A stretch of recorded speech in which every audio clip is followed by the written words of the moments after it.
Hello everyone and welcome to my full and complete video going over the amazing and dark tale that is The Dark Knight Returns. I began this series on my channel 3 months ago. Back then I was still living in the apartment with my friends, recording in a setup that was very cramped, very close quarters, so it gets a little up close and personal towards the beginning.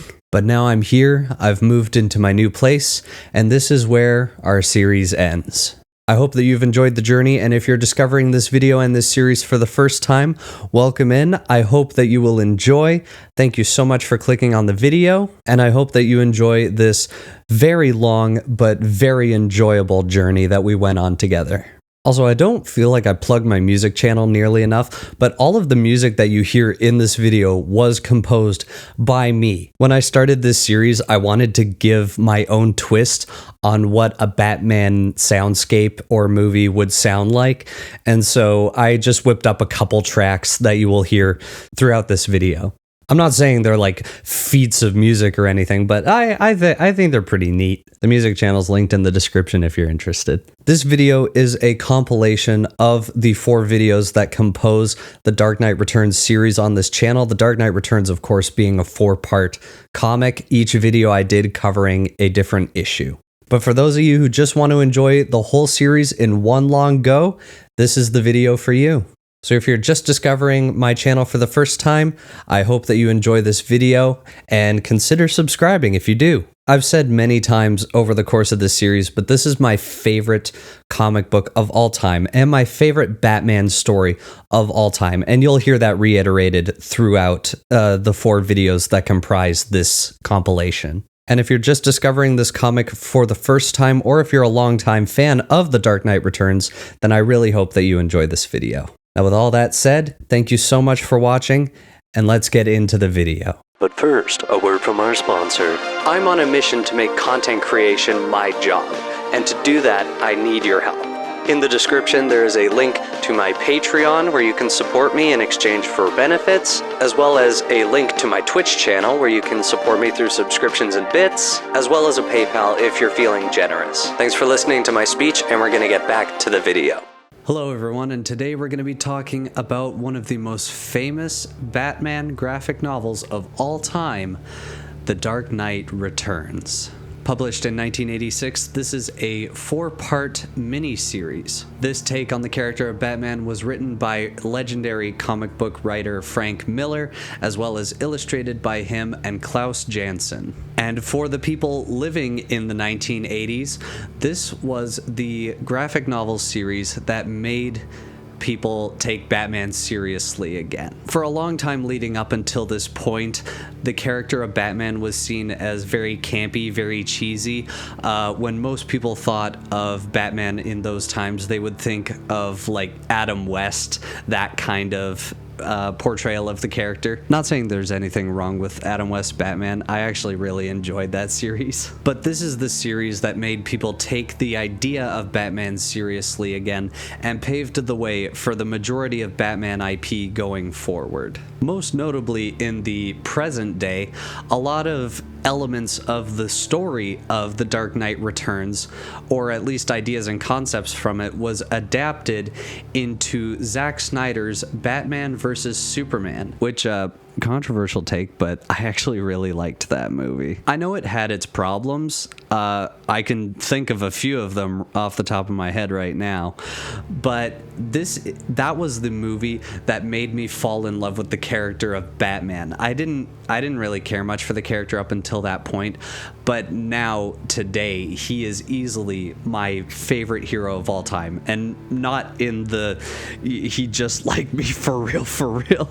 This character deals with a lot of very real things, very real issues, and I just really appreciate that, and I love seeing a guy dressed in a really cool batsuit just destroy a warehouse full of people. I love the way Ben Affleck played his portrayal of Batman, and a lot of influence in what the character ended up being, specifically in that movie, was taken from The Dark Knight Returns. Not specific story elements, but in terms of costume design and some of the aspects of his character.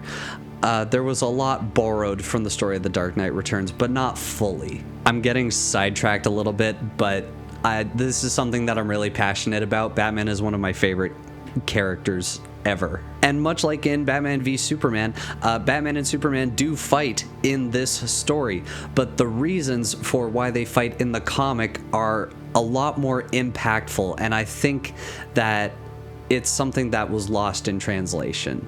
The reasons not only make sense, and we'll talk about those reasons, but they make the fight at the end much more impactful. And one other thing that you should know about this story is I want there to be a live-action remake of this so bad. There's been a precedent set in the past for live-action adaptations of comics, like the Watchmen movie with Zack Snyder, albeit he did take some creative liberties with the finale, but other than that, it's quite a close adaptation from the graphic novel to screen, and this comic would make an amazing movie.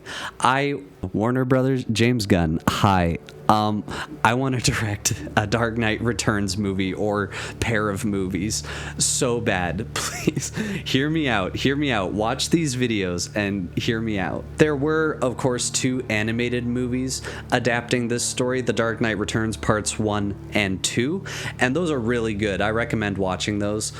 But I would love to bring this story into live action. And I'm not just saying that, Mr. Gunn. I'm a graduated film student. I've directed projects before. Filmmaking is my passion, and I would love to put this story on the big screen. All right, enough shilling. Let's talk about the story. The story of The Dark Knight Returns is about a worn down and aged Batman coming out of retirement, and he is made to face a world that doesn't want him anymore, and also confront the plethora of evils that are awakened by his return. He is back on the streets with a vengeance. No catch and release this time. He is out to break his enemies so they never get up again. This is the story that we are going to be talking about, The Dark Knight Returns. And in setting out to record this video, I started taking notes on the story, thinking that this was going to have to be a 2-part series, because there's a lot of content to cover. But when I got through the first of this 4-part series, I had so many notes that this was already going to be such a long recording. So what I'm going to have to do is split this series of videos up into 4 sections, this being the first of those 4.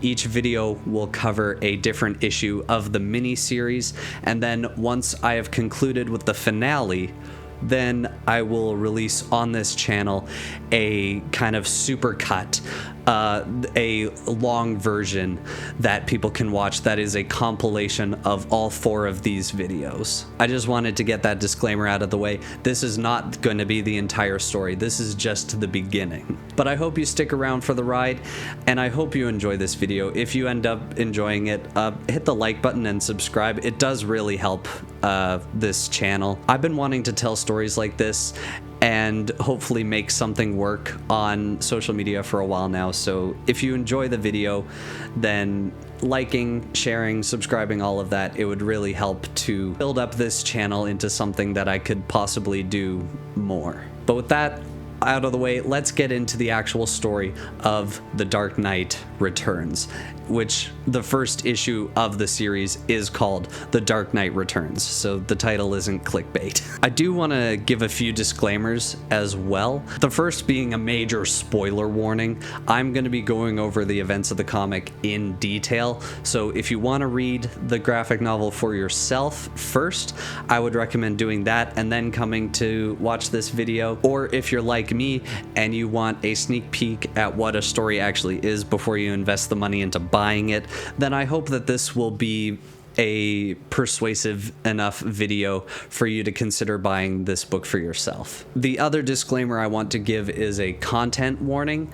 This graphic novel, while really good, it is marketed towards adults and contains a lot of adult themes, lots of extreme acts of violence. There is discussion of like horrific crimes, horrific violence, sexual assault. So it does get pretty heavy in certain sections, but I think that this story handles these topics in a way that they are taken seriously, but they are also not glorified. I think the actual source material is very respectful around these very sensitive topics, but if these topics are something that you just don't want to interact with at all today or ever, then this might not be the video for you, or if you think you can handle it later, then you can save the video and come back. Those are the two big things, but I do also want to give general background of the world that this comic book takes place in. There are certain details that are never expressly said,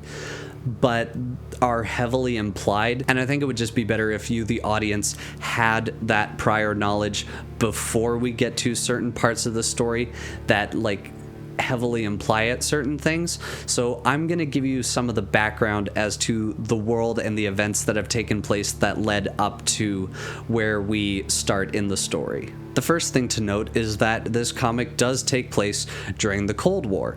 The graphic novel was released in 1986, so it makes sense that the story would take place in that time. Specifically, this is during the presidency of Ronald Reagan, so this is like that era of the Cold War. Another thing that is mentioned in dialogue in this book is that at one point there was a Justice League in this universe. We don't know how many people were a part of this Justice League, but we do know that some of the members included Batman, Superman, Wonder Woman, and Green Arrow. Those are the only ones that we expressly know about. And this Justice League operated over a decade before the events of this novel. So they were a team doing stuff and fighting crimes, whatever they did, in the 70s and before that. Actually, the 60s, sorry. There's a gap in the 70s where nothing was happening. And certain members of the public, particularly parents groups, strongly disapproved of these superpowered vigilantes kind of being able to just go and do whatever they want with impunity. It also says in this book that Batman was the main thing they would point to when talking about why the Justice League is so dangerous, because his methods in particular were very shocking and brutal, to the point that they would turn and point to him as the reason that this cannot be allowed. And it escalated to such a degree that the US government threatened to put an end to the entire Justice League, likely through nuclear force, because it's that time. And so a deal is struck. The US government will not go after the Justice League, but in turn, all the members of the Justice League have to go quiet and retire. Everyone goes back to their homes and lives out the rest of their lives and doesn't get involved in any political government business, like fighting crime or anything. Another condition of this deal is that Superman will officially become an agent of the US Army to be deployed wherever he is needed. Basically, they just want to have this superpowered being that cannot be killed on their side against the Soviets. In a Cold War where two countries are kind of pointing the nukes at each other, the US wants another ace in the hole that will give them an advantage in case Russia decides to pull something. And this deal was not met with enthusiasm on part of many of the Justice League members, Green Arrow being one of the vocal people who was against this deal. And apparently the struggle got so intense and so heated that it ended with Superman ripping off Green Arrow's arm. Yeah, it got really bad. Batman also did not go peacefully and continued to operate in Gotham for some time before, tragically, Jason Todd, his Robin in this universe, died in the line of duty. And in his grief and remorse, Bruce finally hangs up the cape. And it has now been 10 years since those events. Batman is gone, and Gotham is rampant with crime. Superman is now President Reagan's personal puppet against the Soviets, and the world as a whole is in utter turmoil without the Justice League, or more generally, without superheroes. And this world is where we begin our story. The story starts with Bruce Wayne at the wheel of a race car. He's nearly at the finish line, but the car is starting to lose control. The car's instruments and meters are screaming at him, telling him to stop. He's taxing the engine too hard. And so, in response, he just rips a bunch of wires out. For once in the last 10 years, so close to this fiery destruction, he feels in control. The car's front digs into the pavement, and he's sent into a fireball of wreckage. And in his mind, he says this would be a very good death for him, but not good enough. And in a news broadcast afterwards, we are told that he bailed out at the last second and escaped unharmed with superficial injuries. So I guess not totally unharmed, but like, what's a cut, right? We then cut to the rest of the morning news segment. It's important to note here, a lot of this story takes place through the medium of television. I think this graphic novel also serves as a commentary on the impact of mass media on public opinion. In this age, it would have been television. Nowadays, you could say like electronics and phones and stuff, but in the 80s, television was the big thing. We are told in this news broadcast that a massive heat wave is sparking numerous acts of violence all over the city. And we are also introduced to a gang known as the Mutants. They are a very large and very violent gang in Gotham City at this time. And we are told in this broadcast that they are officially responsible for the murder of 3 nuns. And a death threat has been nailed to the door of Police Commissioner Gordon. At 70 years old and only a few weeks from retirement, he is more than happy to take on this threat.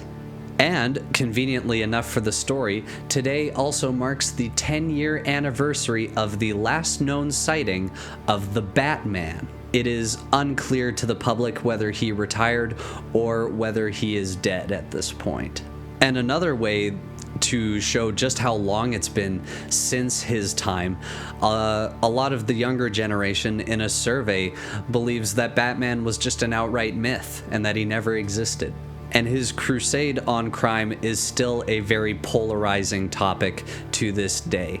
Not because of the acts itself, but his methods, which, as we're going to see in this book, are very violent. We then cut to Commissioner Jim Gordon and Bruce Wayne sitting down and having a drink. It is revealed in this conversation that Gordon knows that Bruce is Batman. It's likely that he's known all of this time or found out during his original crusade as the Batman and decided it was best for the city if he keep it under wraps. Bruce says that the Batman is officially dead at this point, but Bruce managed to somehow survive the retirement. And we also find out in conversation that Bruce has not spoken to Dick Grayson in 7 years. Dick Grayson, of course, for aficionados of Batman, being the original Robin. And in this conversation, Gordon mentions Jason and what a tragedy it was that he had to go that way. And Bruce at this point stands and says, "Let's call it a night." Not feeling like driving home, he decides to walk the streets of Gotham instead. I can't stress enough to you how much the art style of this comic conveys the mood of Gotham, almost more than the actual visuals itself. The art style is very chaotic, very desaturated. It's very gloomy and very visceral, which really paints the image of not only the landscape of Gotham itself, but the emotion and the climate of Gotham. A lot of the dialogue in this comic is also delivered through internal monologue. We are privy to thoughts that are never given voice in the actual book itself, and as he's walking the streets, Bruce thinks this to himself. As we part, Jim squeezes my shoulder and grins. "You just need a woman," he says. While in my gut, the creature writhes and snarls and tells me what I need. I leave my car in the lot I can't stand to be inside anything right now. I walk the streets of this city I'm learning to hate. The city that's given up, like the whole world seems to have. I'm a zombie, a flying Dutchman, a dead man, 10 years dead. I'll feel better in the morning. At least, I'll feel it less. It's the night. The city's smells call out to him, though I lie between silk sheets and $1 million mansion miles away. When a police siren wakes me, and for a moment I forget that it's all over. But Batman was a young man. If it was revenge he was after, he's taken it. And in his walking and in his brooding, he stops underneath a lamppost in an alleyway. The same lamppost that 40 years ago his parents were shot under. And in his head he grimly thinks about how the place looks exactly the same as it did on that day. It could have happened just yesterday. His parents could be laying there bleeding out right now, and their killer could be standing right in front of him. As if on cue, 2 members of the mutant gang come out of the shadows with their knives drawn. And in his internal monologue in this scene, we hear 2 conflicting voices inside his head. One of the voices is screaming for blood. It sees these mutant thugs as just like the man who murdered his parents, and he knows so many ways that he could hurt them back. One of the mutants says that the other should jump him, but he hesitates. There's something about the look in Bruce's eye. It's almost like he wants them to try something. Specifically in his mind, it says this: "It is him, it is. And we know so many ways to hurt him. So many lovely ways to punish him. No, it's not him. So many. No, not him. He flinched when he pulled the trigger. He was sick and guilty over what he did. All he wanted was money. I was naive enough to think him the lowest sort of man." At this point, the 2 mutants get skittish and abandon the mugging entirely. But the internal monologue is still raging on in Bruce's head. As he curls up into a ball and kneels in front of this fence post, his mind continues with this: "All he wanted was money. I was naive enough to think him the lowest sort of man.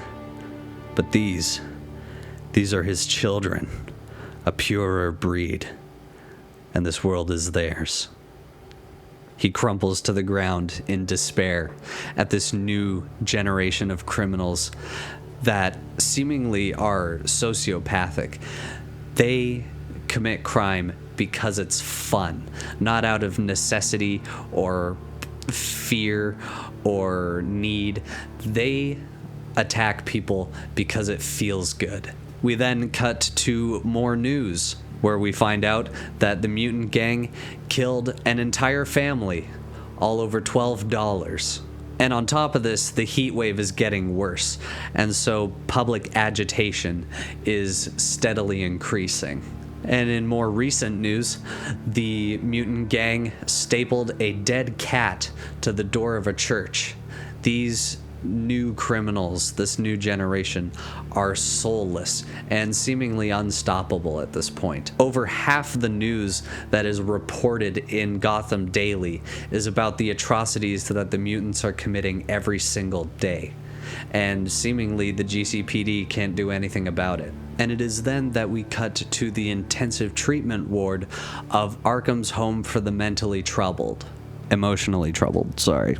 2 doctors pass by the room of patient 601, who is staring blankly ahead, almost catatonic. They express unease looking at him. This solitary figure who's just staring straight ahead gives them a lot of unease.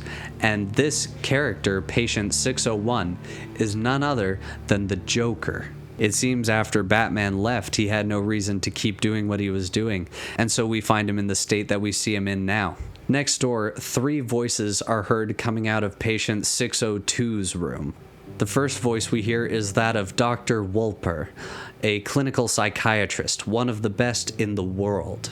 And the other is that of Dr. Willing, who is a world-famous plastic surgeon. And the 2 of them, the psychiatrist and the plastic surgeon, are standing in front of possibly their greatest triumph ever.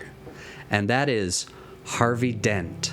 Those of you who may not have read comics but are familiar with the Batman movies will recognize Harvey Dent from The Dark Knight, the one whose face got half scarred.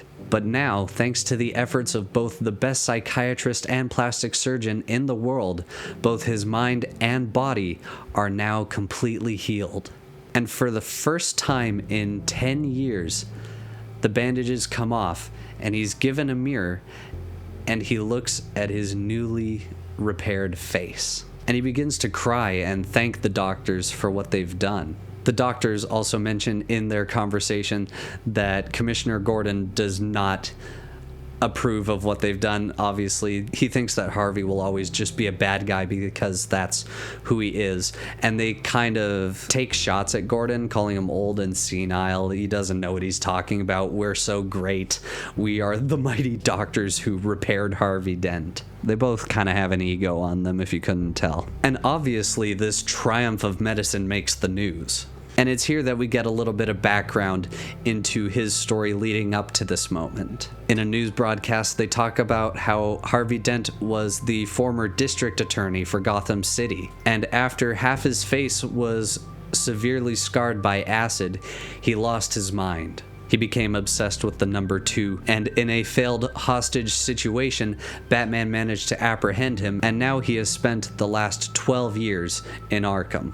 Dent reads a very brief public statement where he commits himself to public service as a sort of payment for the atrocities he's committed over the years.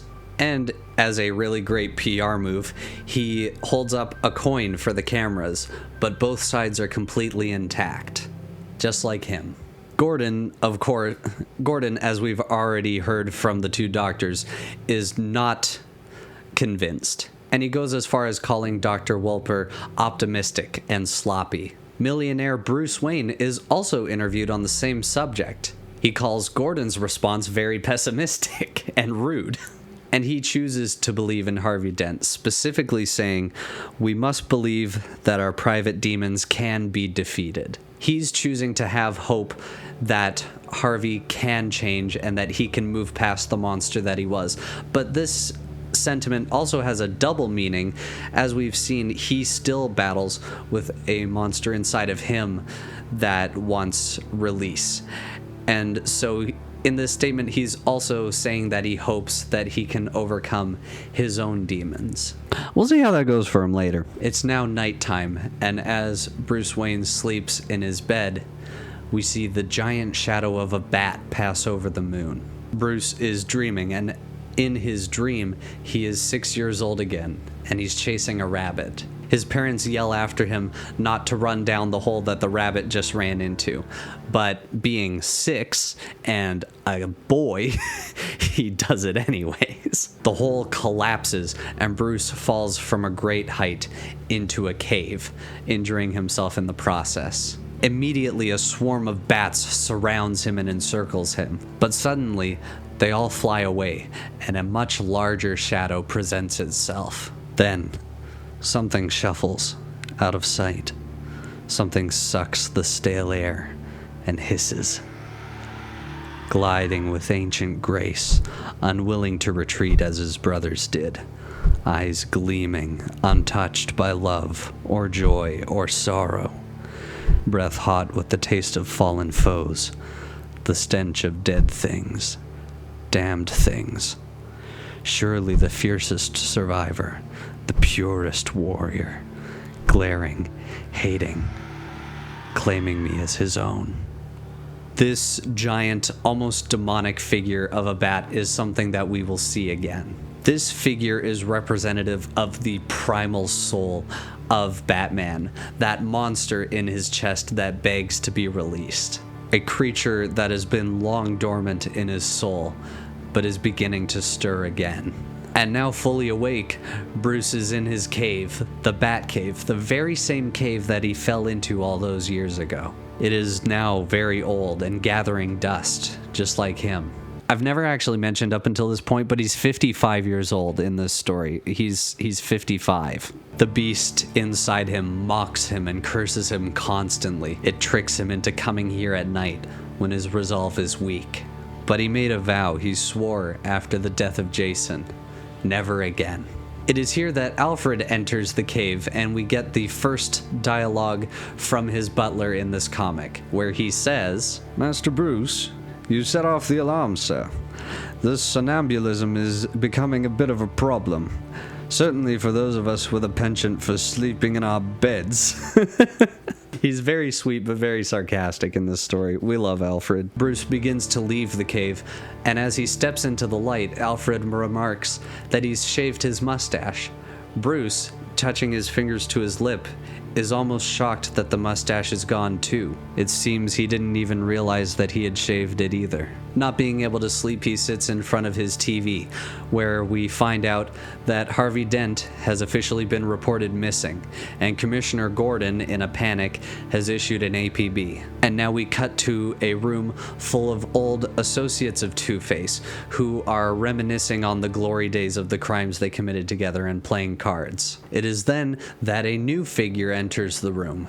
He is wearing bandages over his face, and in his hand he contains a half-defaced coin. It seems, after all the efforts of the psychiatrist and the plastic surgeon, Harvey Dent has relapsed. Bruce, unable to sleep, is sitting in front of his TV drinking a glass of wine. Before Alfred retires, he delivers this zinger. That'll be all, Master Bruce? I'm hoping the next generation of the Wayne family shan't face an empty wine cellar. Although, given your social schedule of late, the prospects of there being a next generation... And Bruce cuts him off, and it's really funny. I love Alfred. Flipping through channels, he sees that a movie is on. An old Hollywood classic, The Mark of Zorro. Oh, my light died. Well, this is gonna be interesting. Hang on. They try to get me down, but joke's on them. I have another light. Who's they? I don't know. The demons that keep causing frame drops on my streams. Bruce remarks that at this point he should change the channel, but something tells him to stop and forces him to watch. He flashes back to the night as a boy where he saw this movie for the first time, the same night that his parents lost their lives. And now he's a boy again, pretending to fight with a sword just like the hero in the film that he just watched. And as he does, the giant figure of a bat eclipses the moon once more. His father suddenly grabs his shoulder and pulls his son behind him. Bruce looks up and he's staring directly into the barrel of a gun. His father clenches his fist and lunges at the man, who panics and fires his gun. His father crumples to the ground. His mother also grapples the man, trying to get him away from her son, but unfortunately the barrel of the gun finds its way underneath her chin. The man fires, and the strength of the blast shatters the pearl necklace that she was wearing. And while Bruce is reliving this memory, on the news they are talking about a recent child abduction that's happened in the city. He rapidly clicks through channels trying to find something, anything to distract him from this memory. But all the news is talking about are mass killings and mutilations and rapes that is being committed by the mutant gang. Actually, I probably can't say that word on YouTube. Alright, editing me. Go back and replace what I said with this. Grapes. He finally flips to a channel that's not talking about the violence in the city. They are covering a massive storm system that is rolling into Gotham, but the damage has already been done. Bruce turns off the TV. The look in his eyes is murderous. And in this moment of weakness and frustration with the world around him, the voice comes back and begins to speak to him. The time has come. You know it in your soul, for I am your soul. You cannot escape me. Bruce stumbles out of the room, toppling a statue that was behind him that is 3 times his size and made of marble. Bruce stands in the shower trying to cool his head, but the voice continues to speak to him. You are puny. You are small. You're nothing. A hollow shell. A rusty trap that cannot hold me. Smoldering, I burn you. Burning you, I flare hot and bright and fierce and beautiful. Desperate to rid himself of the monster that's steadily going stronger and stronger, feeding off of his turmoil, he tries to punch himself repeatedly in the shower, trying to quell the beast that's rising out of him. But it's to no avail. You cannot stop me. Not with wine or vows or the weight of age. You cannot stop me, but still you try. Still you run. I love this scene, not only because it's so cinematic and would be amazing in a live action film, but because it portrays the persona of Batman in a way that I think few media pieces have, and that is it portrays him as an addiction. When Bruce is alone and weak and his walls are collapsing around him, that is when the beast comes back to break down those walls and assert itself as king once more. Desperate to drown the voice out, Bruce goes to his desk to listen to his answering machine. He has 3 missed calls on the line. One is from Harvey Dent, who thanks Bruce for the second chance that he's given him. Although tragically for us, we know that he's already relapsed, and it's too late. The second message is from Clark Kent, who tells Bruce that he's going to be out of town for a few weeks. At this, Bruce straightens up, as if the one thing that could have possibly held him back from what he's about to do was suddenly gone from the equation. And the last is from Selena Kyle, telling Bruce that she's feeling lonely right now, which gives us a little hint as to the relationship between the two at this particular moment. I'm not going to talk about it, but I think the implication is there. Bruce closes his eyes, surrendering. The time has come. He couldn't hold back the monster anymore. He opens his eyes, and the giant demonic form of a bat crashes through the window, screeching its primal cry. Outside, as the weatherman says, a mighty storm like the wrath of God himself is rolling over Gotham. And as we'll come to find out, this couldn't be more accurate. We then cut to a woman who's walking home alone in the rain, carrying a bag of groceries. And standing in front of one of the doors on the street, a door that has one of those big glass panes on the top of it, stands a man who is staring at her. The man grabs her and pulls her in. The dialogue that he says, which I'm definitely not going to read, implies that he's about to grape her. He pulls out a knife and lifts it. To do what? We don't get the chance to find out. Before anything happens, 2 massive gloved hands burst through the window behind him. One of them grabs the wrist of the knife hand. The other hand grabs his mouth so that he can't scream. With almost supernatural strength, the hands lift him up and pull him through the window, kicking all the way. The woman is left to stare at the empty doorway in awe and horror. And as the storm rages on overhead, a pimp throws one of his women into the back of a taxi and begins attacking her face with a knife. The driver immediately begins protesting, but the man called Silk hands him a huge wad of cash, and he stops complaining and continues to let the assault happen. Suddenly, a huge thud comes from the roof of the taxi. Silk rolls down his window and points a gun out the window. But a huge boot comes crashing down from the roof of the car, putting Silk's wrist right through the window of the car. He continues to struggle with this unseen assailant until we hear a loud crack and Silk's body goes limp. And then a huge gloved hand reaches into the driver's side window, grabs the giant wad of bribed money from Silk, and shreds the bills to pieces while the driver watches. We then cut to 2 kids named Carrie and Michelle who are cutting through the Gotham City arcade to get home faster. And then all the lights go out and 3 members of the mutant gang come out of the shadows and begin catcalling the 2. And then perched on the overhead arcade sign, we see the shape of a massive cape looming over them, but still unseen in the darkness. In a raised fist are 4 shurikens that are shaped to look like bats. One of the mutants raises a machete to attack the girls, but we hear the sound of 4 impacts in rapid succession. As a flash of lightning illuminates the scene, we see that those same 4 projectiles are now embedded all the way up this man's arm. He screams wildly in pain. Another mutant grabs his gun, but is immediately seized by this unseen figure in the darkness and thrown with almost superhuman strength into the sign above, which immediately sends an arcade's worth of volts through the man's body. We cut to a news broadcast where a reporter is handed an urgent news bulletin.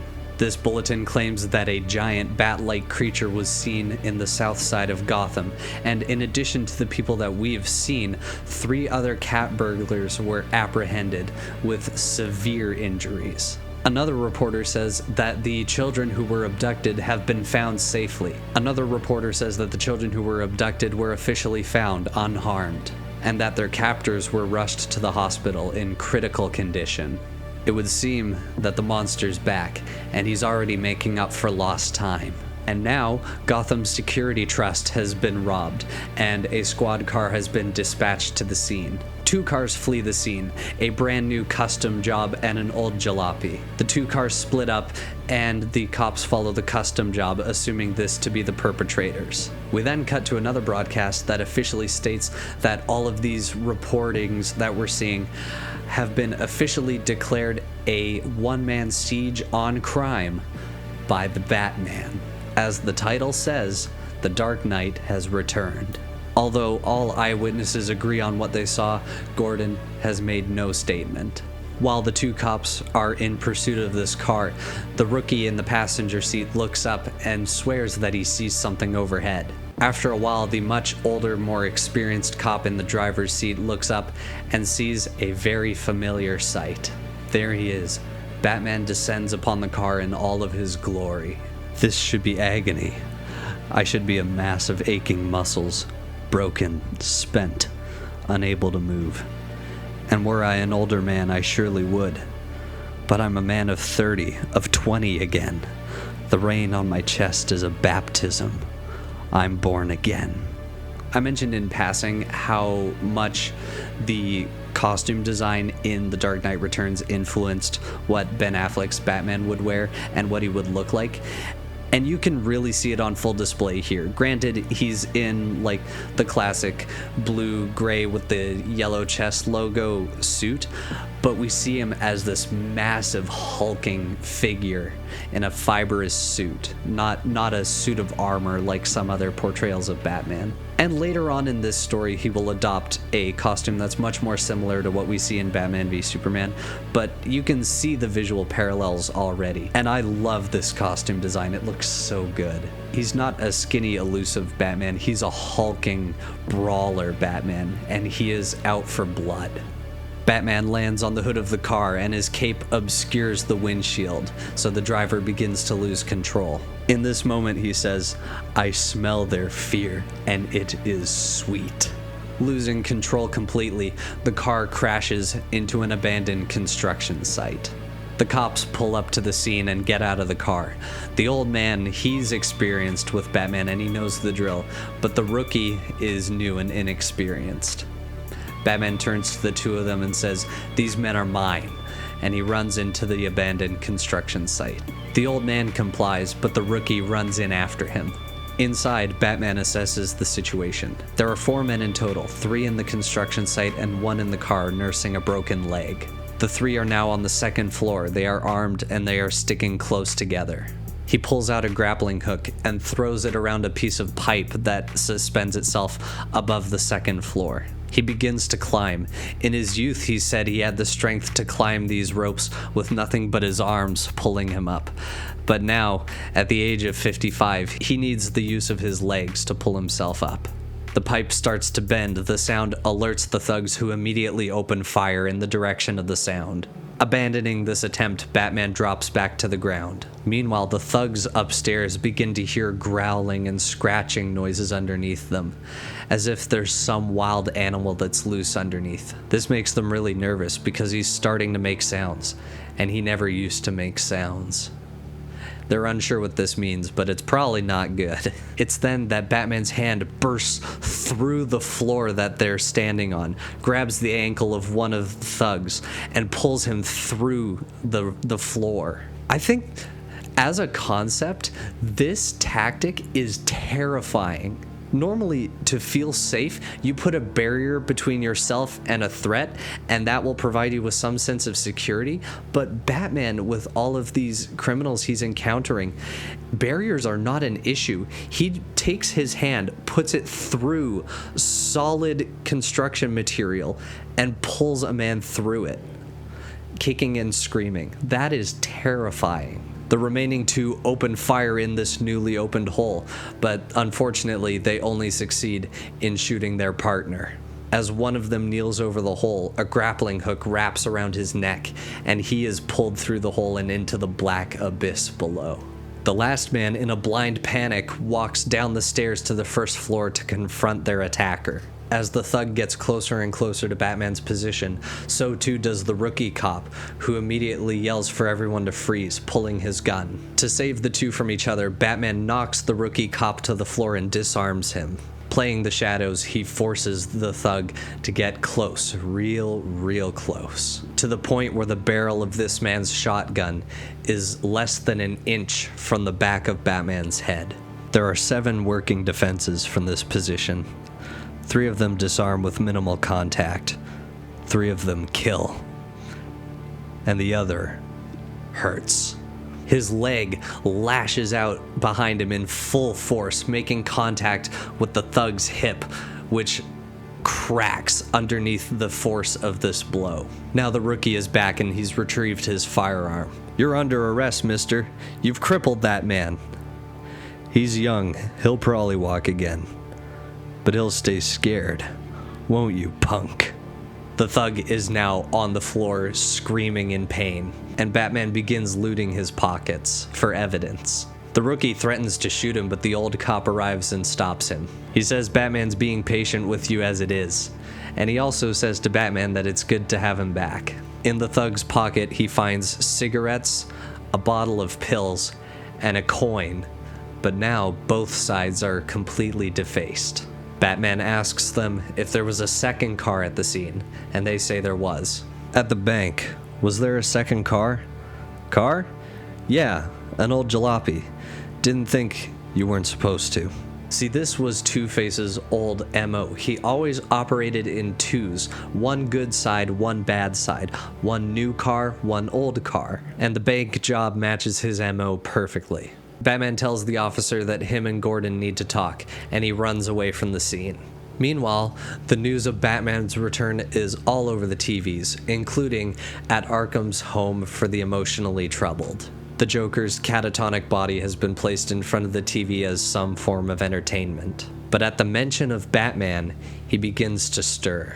He struggles to speak, but soon his mouth stretches into this hideous grin, and he utters the first words he's said in 10 years. "Batman, darling." I like this scene because the whole time he's waking up, the TV is discussing the topic of Batman. Specifically, there's a person on the TV who's condemning Batman's actions, calling him psychotic and just a threat to everyone in Gotham. But as we are being given the visual of the Joker slowly waking up, we are meant to apply these labels that people are putting on Batman onto the Joker. It's great visual storytelling, and I love it. Specifically what they're calling Batman, and us are subsequently calling the Joker. The only thing he signifies is an aberrant psychotic force. Morally bankrupt, politically hazardous, reactionary, paranoid, a danger to every citizen of Gotham. And I'll say right now, this is one of the darkest versions of the Joker I have ever seen or read. This Joker is terrifying in almost a completely different way than any other version of the character I've seen. And we'll get to that in later installments of this series. But all you need to know for now is that he is psychotic, he has no conscience, and he is very, very dangerous. We then fully cut to what we were hearing on the TV, which was a debate show that was discussing the return of Batman. A guy named Maury is on there denouncing Batman, claiming him to be a social fascist. Meanwhile, a woman called Lana Lang is voicing support for Batman and his war on crime. The host cuts them both off, saying they're out of time, and also makes a comment on how Two-Face is officially suspected in the Gotham bank robbery from that night. At GCPD headquarters, Commissioner Gordon is demanding that there be no more leaks to the press on what happened tonight. It appears the night's activities are causing a lot of stress around the department. And on top of that, the thug from last night, whose hip Batman broke, is in his office with his lawyer demanding to be released. And this is the exact dialogue that goes on between the two, because it's just... Gordon does not care one single ounce about this guy. Commissioner, if you please. Are you still here? My client has yet to be charged, Commissioner, and with good reason. Let's we drop this, Your client has been in and out of prison since he learned to walk. Your client fled the scene of a felony and fired on policemen with an illegal weapon. Where'd I put those cigars, Merkel? Top drawer. No loot, no robbery, Commissioner. He has not been identified as having fired upon your men. And as for the weapon... Damn things will kill me. Talking about the cigars. Batman put it there during a criminal assault that left 2 men in deep shock, another in a body cast, and my client with a shattered femur. His physical and emotional trauma matches Merkel. Vest pocket. Should be enough to constrain you to hunt down that lunatic and cease his harassment of his victims. Can you hear me, Commissioner? Drop release papers for old femur here. Not until he's guaranteed protection. You heard me, Merkel. Do you like the prop cigar? I thought it would be very effective. This is Commissioner mode. The lawyer is obviously trying to get his client protection, presumably from the Batman, but Commissioner Gordon gives no such offer because he knows he can't protect him from Batman if he's who Batman wants. Which, if this were any other situation, we would probably be saying corrupt police letting stuff happen under the radar. But since it's Batman and since his quest is like actually good for the city, I'm gonna allow it. Not that I have a say in where the story goes. Meanwhile, Bruce is in the Wayne Manor infirmary nursing his wounds from last night. At 55 years old, it took quite a toll on him. He is sore, stiff, and bruised, and battered. Alfred is massaging out his back when Commissioner Gordon calls to tell Bruce that the thug he traumatized last night has been released. It's time for him to go to work again. Meanwhile, playing on the TV, we see a recorded message to the people of Gotham by the leader of the mutant gang. We will kill the old man Gordon. His women will weep for him. We will chop him. We will grind him. We will bathe in his blood. I myself will kill the fool Batman. I will rip the meat from his bones and suck them dry. I will eat his heart and drag his body through the street. Don't call us a gang. Don't call us criminals. We are the law. We are the future. Gotham City belongs to the mutants. Soon, the world will be ours. So, very big promises. The thug arrives at presumably Two-Face's base of operations. He is on crutches and in a neck brace, and Batman is there waiting for him. Batman slams the door behind him, and as he advances, the thug recoils and starts backing away. Your boss left. He knew I'd track him. If he is Harvey Dent, he's a menace to every life in Gotham. I know you're very concerned about that. Get away from me. You're gonna tell me everything you know sooner or later. If it's later, I won't mind. No, stay back. I got rights. In a panic, as he stumbles back, he falls through the window of the apartment, landing in the fire escape outside. On top of the injuries he sustained the night before, he is now cut up by the glass and bleeding. And it is here that we see this Batman's preferred method of interrogation, which is chilling. Yeah, you've got rights. Lots of rights. Sometimes I count them just to make myself feel crazy. But right now, you've got a piece of glass shoved into a major artery in your arm. Right now, you're bleeding to death. Right now, I'm the only one in the world who can get you to a hospital in time. And that's all he needs to say. The thug, understandably, chooses life and cooperation. We cut to Gordon, who is standing on the roof of the Gotham City Police Department beside the newly recommissioned bat signal. This is Gordon's official statement, his way of letting the people of Gotham and the criminal underworld all know at once. Batman is back. Meanwhile, Carrie, one of the girls that we saw during Batman's initial return, sticks her head out the window, trying to get away from the voices of her apathetic and very neglectful parents. She is one of the first to see the light of the bat signal strike the side of one of Gotham's twin towers. Yeah, I should mention, Gotham City has twin towers in this world. This was before 2001. And yes, this will be a problem later in the book.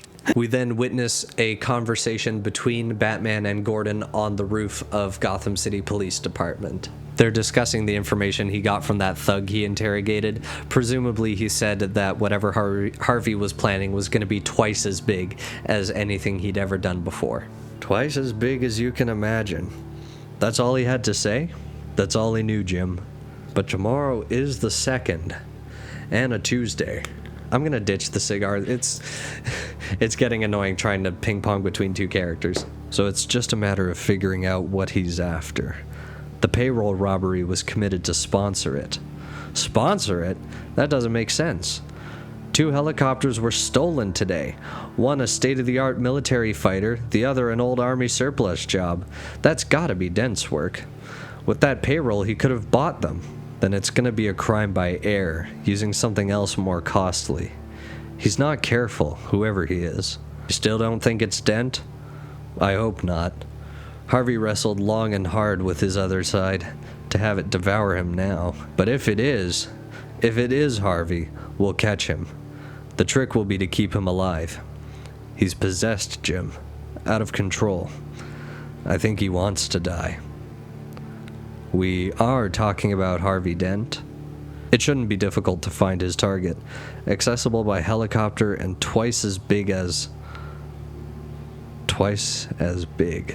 They then both simultaneously look up at Gotham's twin towers. See, I told you they predicted the future.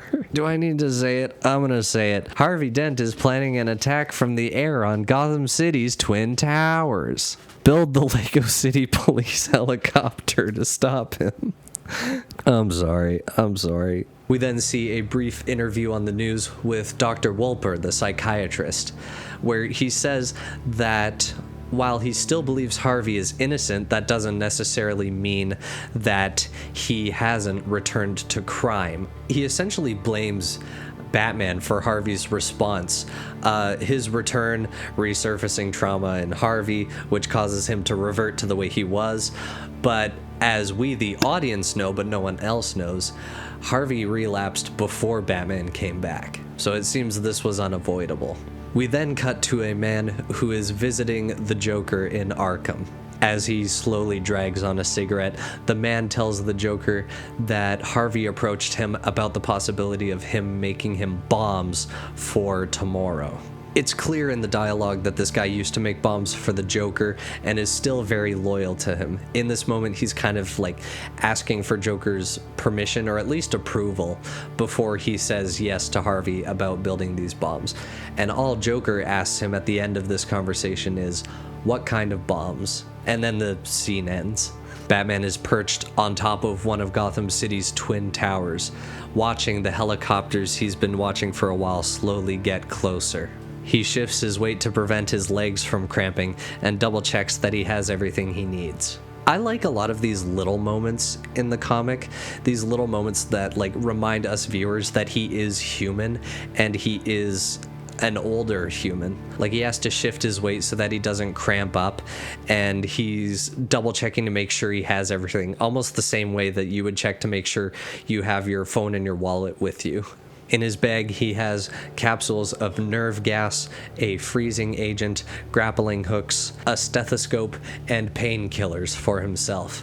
Because, like I said, he is old, and all of this activity is taking a toll on him. One of the choppers lands on the building that he's perched on, and the other just hovers in between the two buildings. The hovering chopper fires a missile that hits one of the towers. I'm trying so hard not to reference that, but it's referencing itself. It doesn't bring the tower down. It just knocks out a news station that is broadcasting at the time. Unfortunately, Batman can't focus on that right now. His attention is diverted to the helicopter that landed on the roof of the building he is on. He throws the nerve agent onto the roof, where it dispenses in front of all the thugs that just loaded out of the helicopter. This stuff has a name that's as long as your arm. It was developed by the military during one of our more contemptible wars. It concentrates a powerful stimulant to a section of the right hemisphere of your brain. A strong dose and you die of fright in 15 seconds. A light dose like this and you spend 20 or 30 minutes reliving your least favorite nightmare. The only after effects I've noticed is a marked aversion to guns, knives, and crime fighters. So it appears he has access to experimental military technology that they used in very sketchy enterprises in the past, which the US government wouldn't do that. Guantanamo Bay, MK Ultra, I've never heard of those. I spilled. With everyone incapacitated, he goes to the helicopter and opens the door, and sure enough, he finds a bomb inside.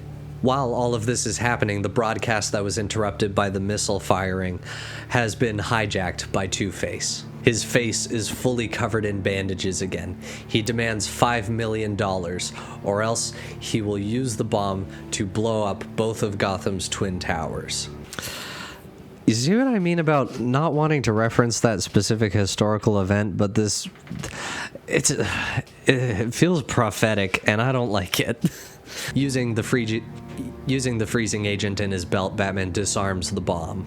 He then fires a grappling line at the tower across from him, and as he runs across the line to the other building, Harvey's men on that side begin firing at him. A shot hits him square in the chest, and he falls off the line and down to the street, and begins falling down to the streets of Gotham. It's then that we find out that he intentionally placed a bright yellow insignia on his chest as a target for people who would try to shoot him, because that is the most heavily armored part of his suit. He's literally directing their fire towards a place where he knows he can survive a hit, which is really cool. I like that. And while he states, like he did in the race car at the beginning, that this would be a great death, there are a lot of people counting on him, and he has to know if the person behind all of this really is Harvey. He fires another grappling line, which hits the leg of the helicopter that Harvey is on.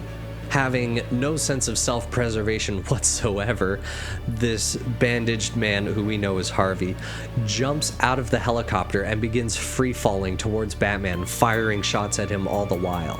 Batman swings around and tackles him midair, sending the two of them through the window of one of the towers. He immediately disarms and dispatches Harvey before he can even say or do anything. The helicopter that he was on flies into the distance, where it promptly explodes. And as Batman says, leaving the world no poorer, 4 men die. And here in this dark building, Batman confronts Two-Face again. Harvey? What are you so mad about, Bats? I've been a sport. You have to admit that I played along. And you took your joke about as far as it could go. Got the whole world to smile at me.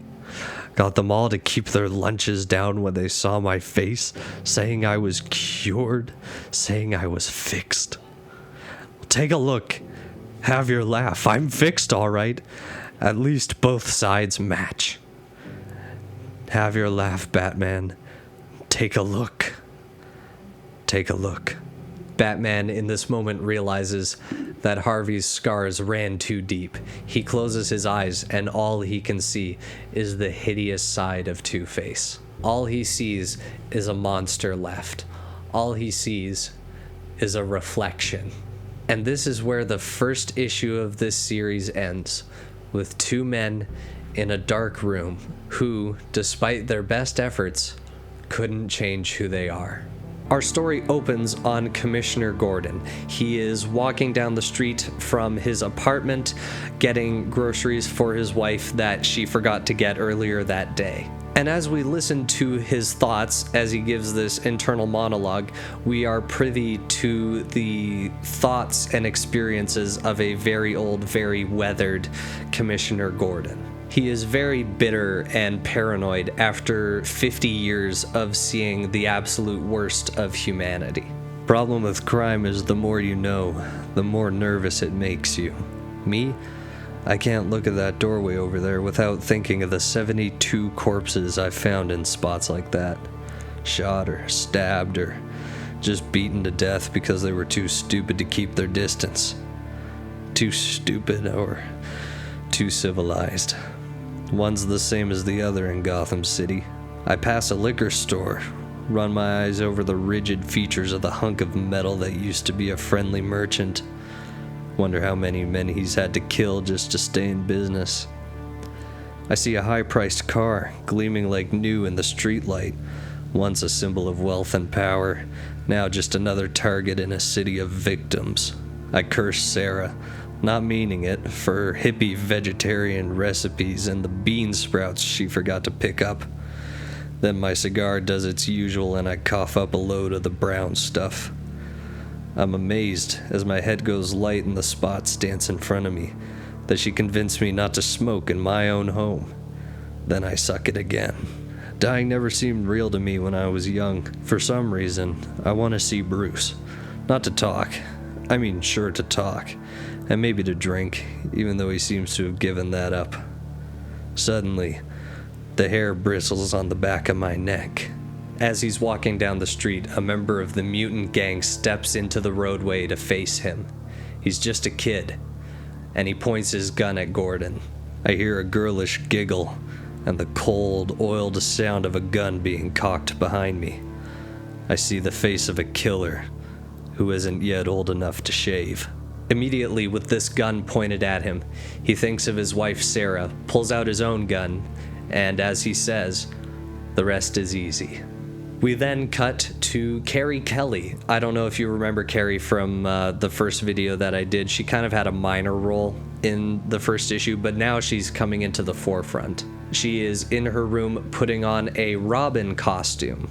And on the TV, we hear that the Council of Mothers has officially called for the arrest of the Batman, as well as another petition being filed for sanctions against his actions. The mayor is still in consultation over the matter and hasn't decided on anything yet, which is a very common theme with the mayor of Gotham. Crime continues to run rampant in Gotham, and the media is unsure which instances of violence can be blamed on Batman or not, because the media is very desperate to blame something on him. And in other news, as we find out, Commissioner Gordon shot and killed a 17-year-old member of the mutant gang who fired upon him. Carrie's parents, who at this point are completely oblivious to the child that they have, are just sitting in front of the TV complaining about what's happening on the news while offering no suggestions on how anything could be fixed. Meanwhile, Carrie escapes out of the fire escape and begins practicing what I can only describe as parkour. It seems that with the rise of the Batman, she has been inspired to at least help deal with the shady underbelly of Gotham City. Now for more news. The news states that this is no less than the third attempt on Commissioner Gordon's life by the mutant gang at this point. And after this most recent incident, he faces a forced retirement. self-defense or not, shooting a 17-year-old is not a good look for the police commissioner. And basically, the higher-ups want him out as soon as possible, thinking that with him gone, the mutant crisis will settle itself down. But so far, no announcements have been made as to who the new commissioner will be. And in other news, the 10-month-old heir to a massive fortune is still missing. We're gonna find out what happens to that real quick. As we find out, he was abducted by 3 members of the mutant gang who are holding the child for ransom. However, they are not planning on honoring the deal, and once they receive the ransom money, they are going to kill the child. Is it too early in the video for me to be talking about child murder? It's my channel, I can do what I want. I'm not monetized. Patreon is linked in the description. As they're discussing their plan, they hear the door to the room they're in unlock from the outside. It seems that someone is trying to get in. Not wanting to take any chances, the mutants immediately open fire on the door, which slowly creaks open, revealing a dark, empty hallway. There's a long pause, and suddenly, a bat flies out of the hallway and immediately attacks one of the mutants. As he staggers toward the window, a bat-shaped blade shatters through the window and embeds itself in his hand, forcing him to drop his firearm. His buddy, who I cannot emphasize enough and haven't said it up until this point, has a rail gun, an actual rail gun, yells at his friend to get away from the window as he's about to open fire. However, his friend doesn't hear him in time, and so he fires a volley of bullets through his friend and through the window, which I don't think I need to tell you, kills his friend. After this happens, Batman crashes through the wall behind the mutant with the railgun, and he grabs him as the rubble of the wall crumbles around them. He now has the mutant's gun in hand and the mutant in the other. The final mutant holds a gun to the child's head and threatens to kill him. In response, Batman simply shoots her with the railgun and then catches the baby before it hits the ground. Is it still a baby if it's 10 months? It's still a baby. Yeah, it's still a baby. For those of you who know about Batman at least a little bit, you know that he has a no-kill rule, and I don't think he actually killed the mutant that he fired on. We do see the mutant like hit the wall, and we see like blood on the wall behind them, but after this incident, he still has that principle of not killing people.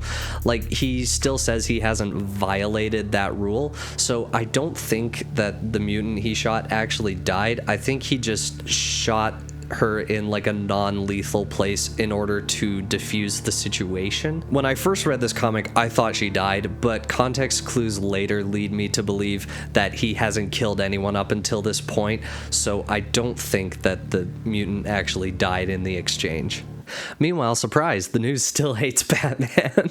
On the news, people of all sorts of opinions are being interviewed on the subject of the Batman. Some people think he needs to be arrested immediately. Others are surprised that there isn't an army of Batmen out there at this point. And the person who's interviewing all these people asks a question of the psychiatrist from issue 1, Dr. Wolper. He is wondering why, if Batman is responsible for causing crime, as what Dr. Wolper believes, then how come the crime rate in Gotham has dipped since his return? His reply is that this is the result of a temporary dip as a result of Batman like striking at the heart of crime. However, this is merely just the eye of the storm. He emphasizes once again that he views Batman as a sort of social disease who is capable of corrupting the youth of today.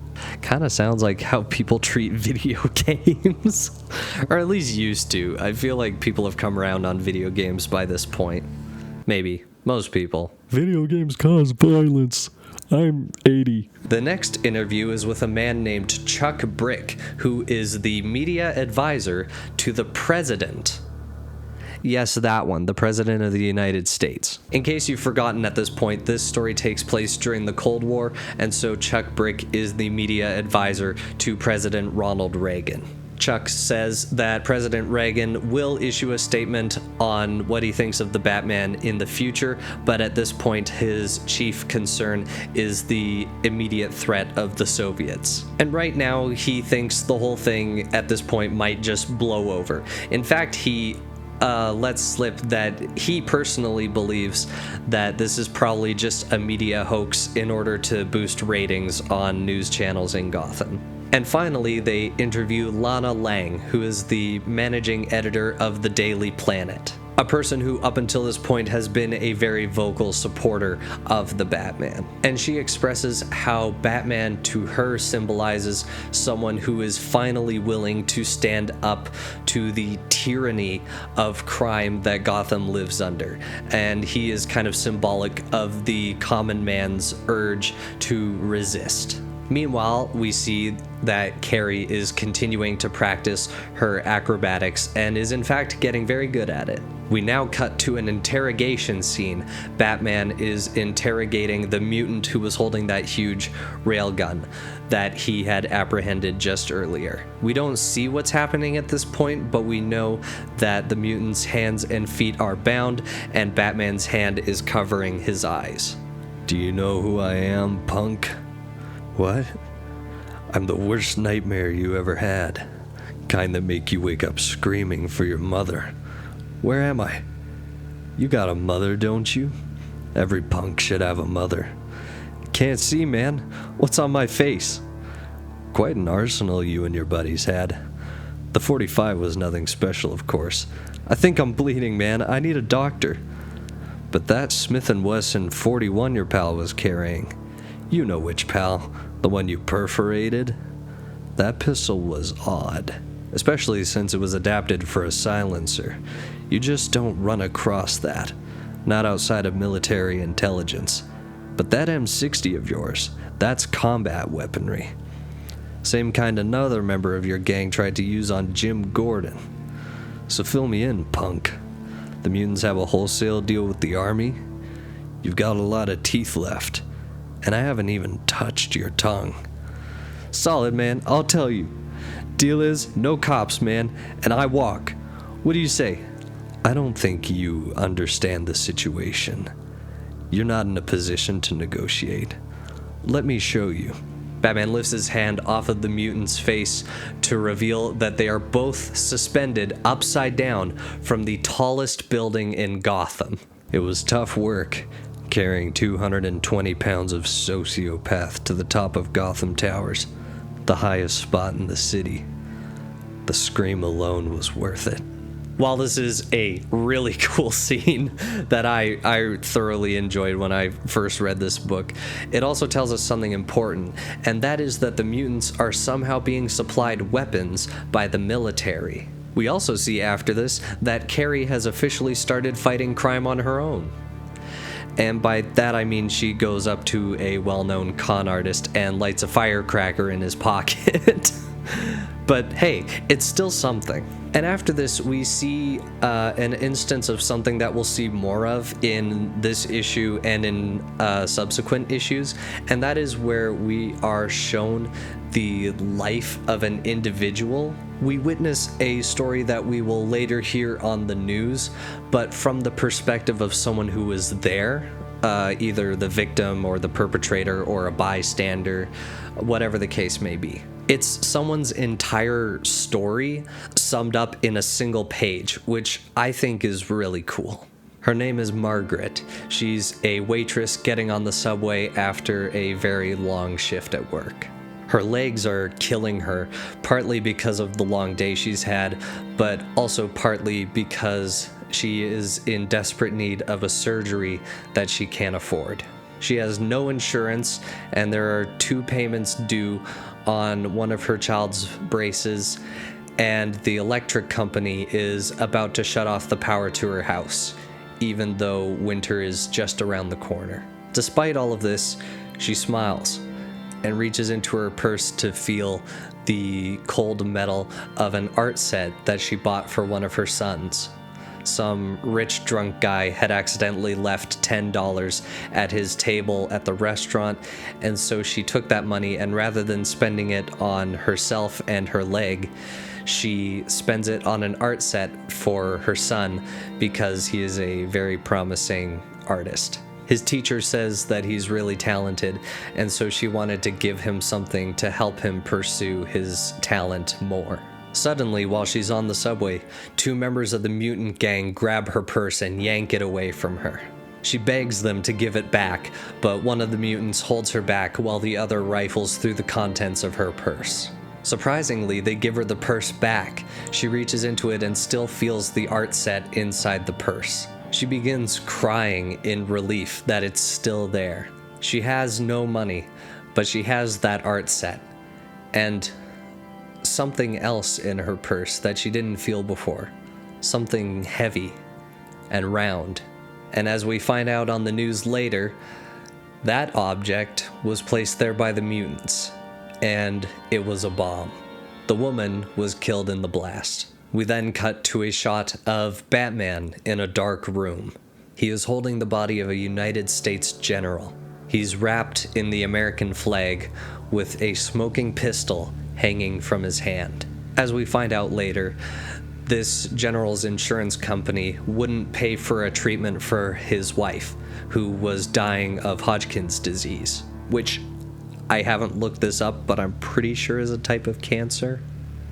I'm pretty sure of that. I'm sure me editing will put information somewhere around the screen about that. And we piece together from elements of his story that he made enough money to pay for the treatment by selling military weapons to the mutants. And now, confronted by Batman on the damage that he's done, he takes his own life.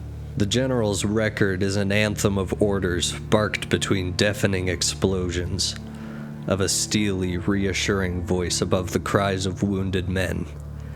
An anthem shattered into discord in its last few notes by misappropriated weapons sold to the mutants. I almost asked him why. Meanwhile, Carrie overhears a conversation between 3 mutants. Apparently, there's about to be a meeting at the dump. The mutant leader will be there, and he's talking about a war. Batman breaks into the warehouse where all the mutant weapons are stashed to reveal an arsenal capable of toppling a small government. And he says if it's a war that they want, then he's got just the thing. Meanwhile, the mayor and police media director Lewis Gallagher are in a steam room talking about the conundrum of who they should hire as the new police commissioner.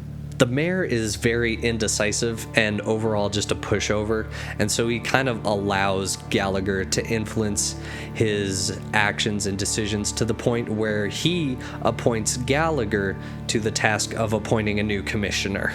The mayor in Gotham is just absolutely useless to a comedic level. And as it turns out, Gallagher already has someone in mind. Someone who has a very impressive record and, more importantly, is very anti-Batman. Speaking of Batman, he is now in the driver's seat. Alfred calls him, noticing that his signal is coming from the inside of a very familiar vehicle. He says he's taking her out for a spin, and that the engine responds to his commands as if it were only yesterday. And in the news, the mayor announces the new commissioner of Gotham City and Jim Gordon's replacement, Captain Ellen Yindel. She marks the youngest person to ever hold that station in Gotham City, as well as the first woman commissioner. Quite the girl boss, as we're gonna see. And her first act as commissioner will be to issue an arrest warrant for the Batman. Meanwhile, Gordon, in his age, begins grumbling about the absurdity of a woman being in his job. Batman, now arriving at the dump, cuts the engine and listens quietly as the leader of the mutants gives his big speech. He is a very large, muscular man with teeth filed into razor blades and these very sharp blade-like piercings all over his body. And he's surrounded by an army of mutants, all wielding these high-caliber, military-grade weapons. and he's rallying all of his troops to storm Gotham City, to storm police headquarters, kill everyone in sight, bring him the head of Commissioner Gordon. And it's at this point that Batman makes his presence known. He fires a blast that explodes right over the head of the mutant leader.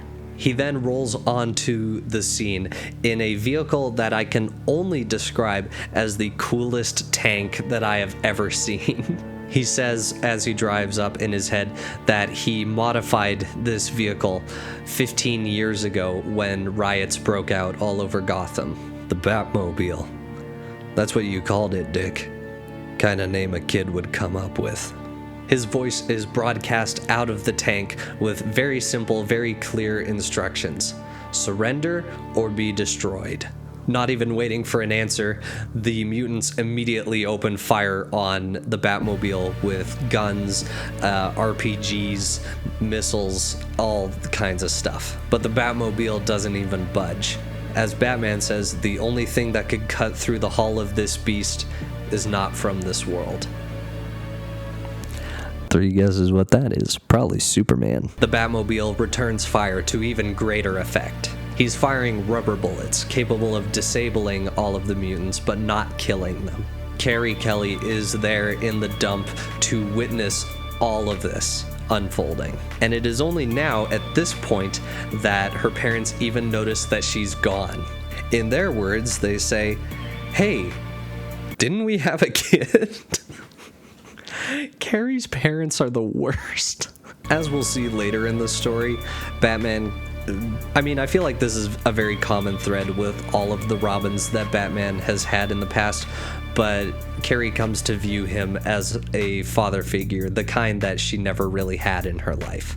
The mutant leader, being the last one standing, calls Batman out and challenges him to a fight. As he watches this snarling beast of a man, he realizes that this mutant leader is unlike anything he's ever faced before. He is of a brand new form of evil. He has no conscience. He is motivated only by bloodlust, and unlike Batman, he is in the prime of his life. Batman, in this moment, does consider breaking his one rule.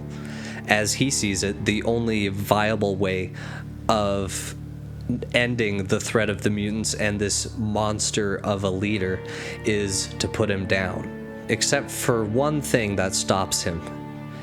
He's young and quite well built, and he honestly doesn't know if he could beat the mutant leader in a fight at his age. He powers off all the weapons to the Batmobile. Driven by curiosity, he has to know if he's even capable of tackling this new generation of monsters. Alfred begs Bruce to reconsider, but he doesn't listen. Batman exits the Batmobile and immediately lunges at the mutant leader. He shoves garbage in the mutant leader's face and forces it down his throat. Immediately afterwards, he delivers a very powerful blow to the mutant leader's chest. But unfortunately, the upper hand he has is very temporary. The mutant's claw-like nails dig into Batman's back, tearing away his flesh. His razor-sharp teeth bite down into Batman's neck right here. Technically, it's the traps, but there's no cool and dramatic way to say traps. The trapezius. Batman attempts to kick the mutant leader's chest, but he's too slow, and the mutant easily blocks it. Returning fire, the mutant fires off a kick of his own, which collides with Bruce and shatters his midsection. Shatters a bone in his midsection. Somewhere. Something breaks. He picks Batman up and throws him into a pile of garbage. At this point, so early in the fight, Batman is already starting to black out and lose consciousness, but he quickly regains consciousness and snaps out of it. Quickly assessing his body, he determines that there are no broken ribs and no internal bleeding. He feigns weakness, luring the mutant leader in closer and closer. Once he decides that the mutant is close enough, he lashes out with his fist, which collides with the mutant leader's face. His nose shatters under the impact, but his neck and head don't budge. It is here that the mutant leader does nothing and lets Batman give him all he's got. The leader begins to mock him, asking if the old man is getting tired. To shut him up, Batman delivers a powerful jab to the mutant's neck. In response, the mutant leader goes off. He begins raining down blows on Batman's face and his head. He grabs Batman's arm and shatters it with his hands. All the while, Batman is desperately trying not to go into shock. And now the mutant leader has a crowbar, and he's relentlessly beating Batman over the head with it. And in this moment, barely conscious, he starts to wish that Robin were here. Whenever he used to be in a situation like this, Dick Grayson was always there to help him and get him out of it. And at that exact moment, Carrie decides to run at the mutant leader and try and get him off Batman. She jumps on the mutant leader, temporarily throwing him off balance. Batman looks up, and for a moment he sees Dick Grayson. It's like it's the good old days again. The mutant grabs a hold of Carrie, but Batman throws a smoke bomb that explodes directly in the mutant leader's face, blinding him for a moment. And after that, with Carrie Kelly at his side, he passes out, but he's still alive. She drags his limp body to the Batmobile, where Alfred, broadcast over the intercom, I assume, thanks her and tells her to run along. We then cut to a conversation at the White House between President Ronald Reagan and Superman. Reagan wants him to go to Gotham City and deal with the ruckus that has been created by Batman's return. Nothing violent, he's just hoping that Superman, as an old friend, will be able to talk him down. Superman doesn't think Batman will go for it, but he's willing to give it a try. And on the news, we hear that 83 wounded members of the mutant gang were found at the dump, and that them and their leader have been arrested. And he brags to all the news outlets on how he defeated Batman in combat. And we now cut to the Batmobile that is being piloted either automatically or being piloted remotely by Alfred, as Batman lays barely alive on a stretcher. Carrie worries that the vehicle is bouncing around too much for such a wounded Batman, but he tells her that the stretcher is placed on a gyroscope so that it always stays level no matter how rough the terrain gets. Which is really cool. It's just a little detail added into the story, and I just think it's really cool. There's a lot of little details that make this world feel very fleshed out. And then Carrie sets Batman's broken arm into a splint. And after the Batmobile completes a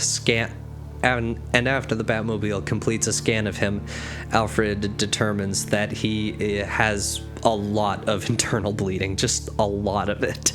Batman, seeing all that Carrie has done for him, asks her name, and she tells him her name is Carrie Kelly, but after a moment she straightens and says that her name is Robin, to which Batman smiles and says that his name is Bruce.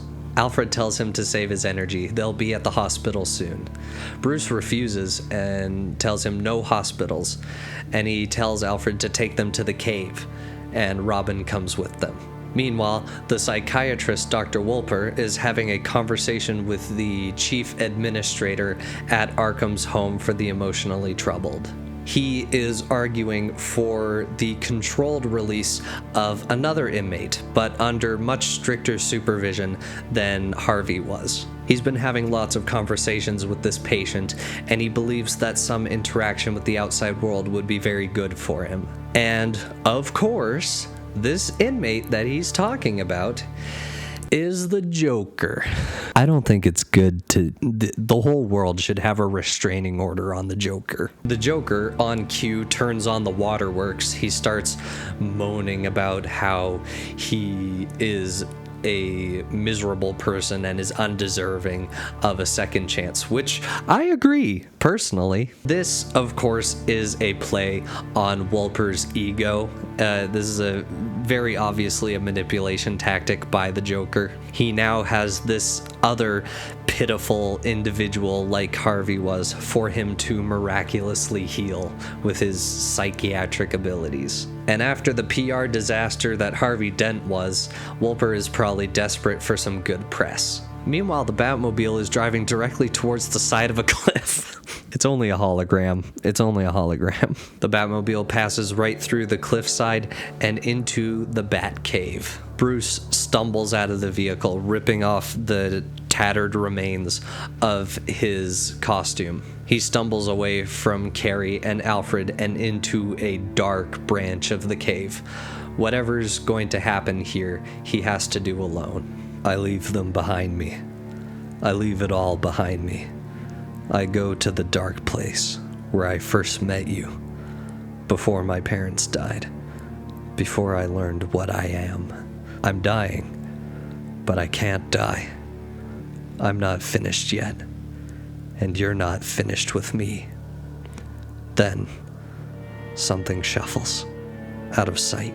Something sucks the stale air and hisses, gliding with ancient grace, eyes gleaming, untouched by love or joy or sorrow, breath hot with the taste of fallen foes, the stench of dead things, damned things, surely the fiercest survivor, the purest warrior, glaring, hating, claiming me as your own.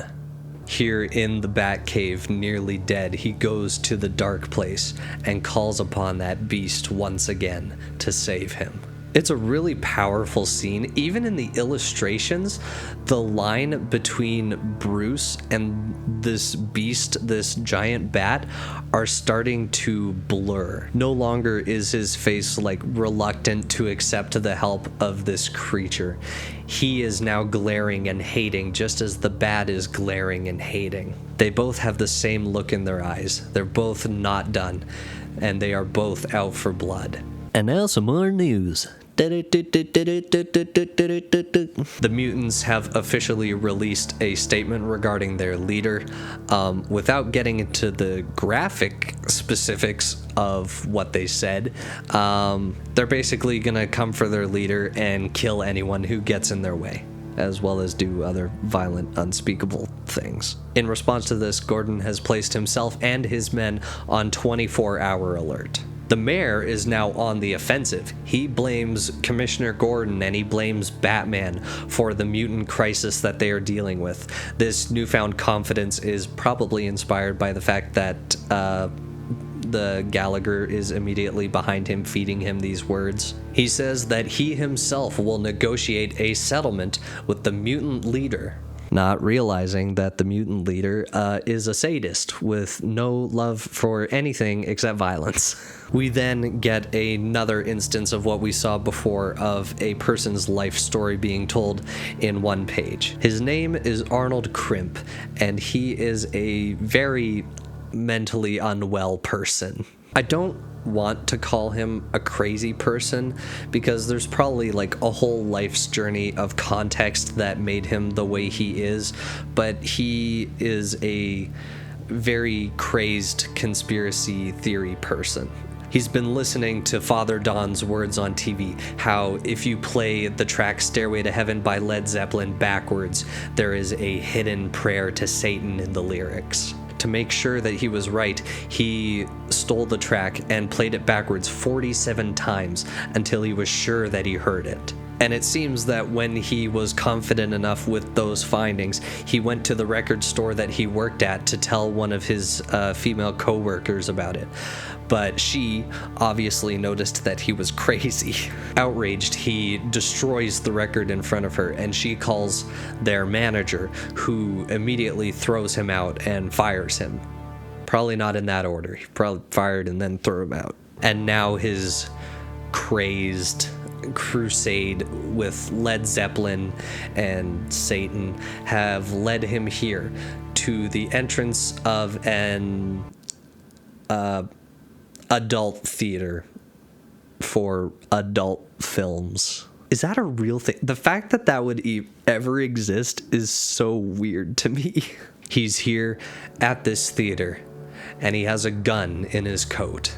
He's so confident that he heard this message to Satan in the lyrics of Stairway to Heaven, and that specific message is in fact the title of the film that's being shown tonight. He walks into the theater and pulls out his gun. The news later reports that 3 were slain in a Batman-inspired attack on an adult theater. The main purpose of this story is, well, first of all, to show just how bad things are getting in Gotham, but also to show that the media is desperate to take any instance of violence at all and blame it on the actions of the Batman, even though we as the reader know that Arnold has his own had his own agenda. Even though it was misplaced, he wasn't thinking of Batman when he did it. And we now cut to a different story, the story of Iron Man Vasquez, a wrestler. He's crying on the floor as he has just bludgeoned a man to death. As he sits there, he recalls the last time that he ever felt something, and that was when he lost to his opponent in the very first round. This was his last fight. He continues crying and realizes that he's reading the story of a man who dresses like a bat and makes all the wrongs in the world right. The next time Iron Man Vasquez feels something, he's dressed like a bat and holding a gun, but he's just been shot. The news headline is "Crazed Would-Be Killer Dresses as Batman." And now we see the story of a baker owner who goes by the name Peppy. As a devout Catholic, he can't say that he approves of the methods of the Batman that he sees on TV, at least not out loud. It is in this moment that he hears a woman scream just outside his shop. Instead of being afraid, he grabs a rolling pin and runs outside. His blood begins to boil thinking about the crime that goes on in this neighborhood, about the alarm system he had to buy for the shop that cost 2 months' wages, and about the iron bars on his windows that make his beautiful shop look like a prison. Peppy attacks the mugger, who runs in fear. No one is injured enough to make the news. And now Commissioner Gordon is escorting the mayor through the room of holding cells, all holding the 83 arrested mutants. They are heading towards the cell that contains their leader. I'd expect them to be screaming and fighting, but they stand like a captive army. I'd like to think they're crazy, but here I am, walking the mayor to meet their leader, with all the ceremony of a military conference. The cell doors open. The air goes thick. I feel the mayor shudder, in time with me. I ask him one more time if he's sure he wants to go in alone. He gurgles and nods. I don't know if I'd call it courage. The mayor looks back one last time before the door closes, and Gordon lights a cigar outside. I hear a nervous giggle and an animal growl. I hear handcuff links snap. I see something I'll take to my grave. Some idiot stops me from doing the obvious thing. Gordon bursts into the room. The walls are covered in blood. He pulls his gun ready to shoot the mutant leader, but an officer bursts in and stops him. And on the news, our suspicions are confirmed. The mayor of Gotham has been murdered. Specifically, the mutant leader ripped out the mayor's throat with his teeth. In the Batcave, Carrie is staring at a glass display case. That display case contains the original Robin suit, the one that Dick Grayson wore and then was passed to Jason Todd. Bruce returns from the dark place from his communion with the Beast, and Carrie immediately runs up and embraces him, glad to see he's alive and full of energy again. And in world news, Soviet destroyers have been sighted off the island of Corto Maltese. Now, Corto Maltese is a fictional island that originally came from the Batman mythos, possibly this comic, but maybe before, I don't actually know. This fictional island is located off the coast of South America somewhere. So this is kind of setting up almost like a faux Cuban Missile Crisis. Had the Cuban Missile Crisis even happened at this point? I don't think so, actually. The main takeaway is that Soviet destroyers are in South America, and that's probably bad for America. And the formerly deputy mayor, now Mayor Stevenson, issues a statement. He says he is still open to negotiation with the mutants, but all the while Gallagher is standing over his shoulder behind him. It appears that one weak-willed puppet has been exchanged for another. In the Batcave, Alfred is begging Bruce not to bring Carrie into this fight. Bruce is patching up his wounds, and he attaches this metal brace to his arm. It's unclear what this is for. Well, it's obviously to keep his arm intact, but I do think it also is meant to provide extra strength. I don't actually know that, but I feel like that's something that he would do. The key to ending the war with the mutants is their leader, Bruce says. The mutants practically worship the man, and so if he can defeat the leader, then the mutants should fall apart completely. Desperate to not involve Carrie at all, Alfred reminds Bruce of what happened to Jason, to which he says this: "I will never forget Jason. He was a good soldier. He honored me. But the war goes on." The next few pages of the comic cut between two different stories, so I'm just gonna tell one story at a time. Commissioner Gordon is standing in his office, and Captain Ellen Yindel, his replacement, walks in. She asks if there's anything that she can do to help at this point, to which Commissioner Gordon says there's nothing to do but wait at this point, but she is welcome to sit down. She tells Gordon that she's always admired him and always disliked Gallagher, even though he's the one who installed her in this new position. Gordon says that the decision doesn't surprise him at all given Yindel's record, to which she says that Gallagher didn't really read her record at all. He only just cared how she felt on the position of the Batman. To which Gordon tries to change the subject. He doesn't want to discuss Batman with her. Obviously because he's pro-Batman, because he knows him and likes him, and Yindel doesn't. Yindel begins pressing the matter. She's always admired Gordon, but was very surprised at how pro-Batman he was. How can someone of such rapport as Gordon support this vigilante? To which Gordon responds with a story of his own. "I'm sure you've heard old fossils like me talk about Pearl Harbor. Fact is, we mostly lie about it. We make it sound like we all leapt to our feet and went after the Axis on the spot. Hell, we were scared. Rumors were flying. We thought the Japanese had taken California. We didn't even have an army. So there we were, lying in bed, pulling the sheets over our heads. And then there was Roosevelt, on the radio, strong and sure, taking fear and turning it into a fighting spirit. Almost overnight, we had our army. We won the war. Since then, presidents have come and gone, each one seeming smaller and weaker. Best of them like faint echoes of Roosevelt. A few years back, I was reading a news magazine. A lot of people with a lot of evidence said that Roosevelt knew Pearl Harbor was going to be attacked, and that he let it happen. Wasn't proven, things like that never are.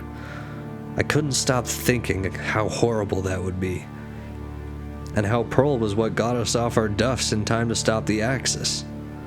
A lot of innocent men died, but we won the war. It bounced back and forth in my head until I realized I couldn't judge it. It was too big. He was too big. I don't see what this has to do with a vigilante. Maybe you will." After this, an officer bursts into Gordon's office to tell him about some very unusual activity from the mutants. You see, the whole time this was happening, Batman had given Carrie an assignment.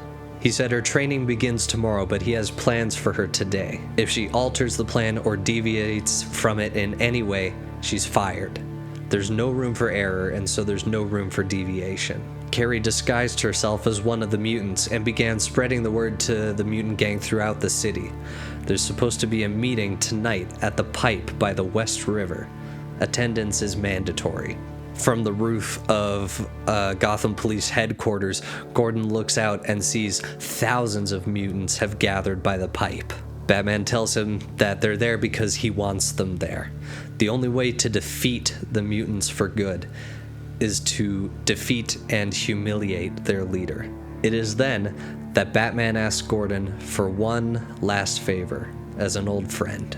Gordon walks into the prison block where the mutant leader is being held. The mutant leader taunts him, saying, "Come to say hello, old man."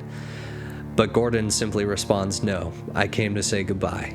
Gordon exits the room, turns the lights to his cell block off, and the door to his cell opens. The mutant escapes through a vent and crawls through it until he reaches the pipe. And at the end of the pipe, Batman is waiting for him. The two men fly out of the pipe and into a puddle of mud. That doesn't do it justice. It's not just a small puddle, it's like a hole of mud, like a big thing. The mutant resurfaces and screams and begins lashing out. He yells about how he will kill Batman and how he will show him who truly rules Gotham City, to which Batman slowly and calmly resurfaces and simply says, "Okay, boy, show me." The mutant is strong but quite dumb. Batman let his ego take over in the first fight, but now he is cold and calculating. He's fighting a lot smarter, and here in the mud, the mutant leader's a lot slower. He lashes out, but Batman easily evades him. Batman lands a jab right above the mutant leader's eye and cuts just deep enough so that it will start bleeding into his eyes, blinding him. He's no longer trying to fight like a young man anymore. He's fighting his age, very cold and very precise. As the blood hit the mutant leader's eyes, he throws mud into his face to further blind him. Enraged, the mutant leader charges, but Batman easily sidesteps and delivers a jab to a nerve bundle in the mutant leader's arm, which immediately paralyzes that arm. He has begun systematically taking the mutant leader apart. However, he still has one working arm, and he uses that to deliver a devastating haymaker to the side of Batman's head, followed immediately by another blow to the face. As the blows continue, Batman begins to black out again, just like in the first fight. Realizing that he can't take much more of this, he lashes out again and paralyzes the mutant's other arm. And before the mutant leader can go for his throat, he grabs him and drags both of them into the mud. "You don't get it, boy. This isn't a mud hole." He grabs the mutant leader's leg.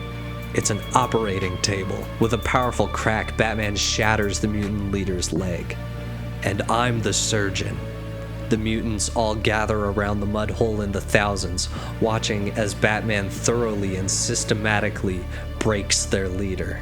In his mind, Batman says that something tells him to stop with the leg, but he doesn't listen to it. Batman stands over the mangled body of the mutant leader and glares at the army that stares back at him. And now, the mutants, as a gang, are officially dead. A former mutant now talks to reporters, wearing the bat symbol on his face. In his own words, the mutants are over, and that the future of Gotham City belongs to the Batman. This, of course, is used as ammunition by Dr. Wolper to say that Batman is corrupting the youth of Gotham. Another person is interviewed on the current condition of the mutant leader. Once he's mobile again, they will officially see if he is mentally fit to even stand trial. The same guy interviewed before with the bat symbol on his face says that the sons of Batman are here to act, not to talk, and that Gotham's underworld is about to enter hell. And Lana Lang is now on the news to keep defending Batman. She says that when an army of psychopaths suddenly turns on the criminals of Gotham's underworld, the Batman can't be entirely blamed for that.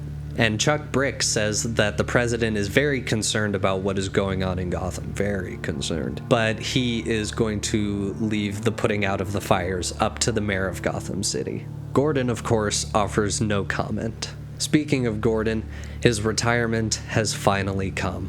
He grabs all of his things from his office and hands in his badge and his gun. And while he imagines that he'll see Bruce Wayne again, he doubts that he'll ever see Batman again. Now that he's retired, he's out of the picture.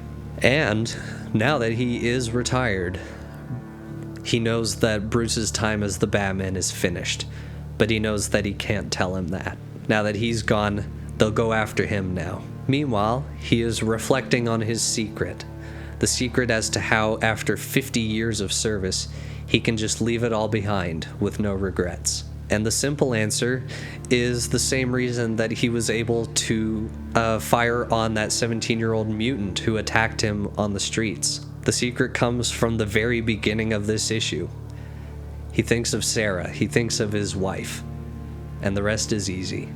Meanwhile, Bruce is staring out of the window of his mansion, staring at the moon. He smiles a very unsettling, very menacing smile. The wind rises, tearing dead leaves free. Frogs croak like a cartoon car alarm. Crickets pick up the chorus. A wolf howls. I know how he feels. Before we get into the actual content of this issue specifically, I do want to provide another content warning going forward.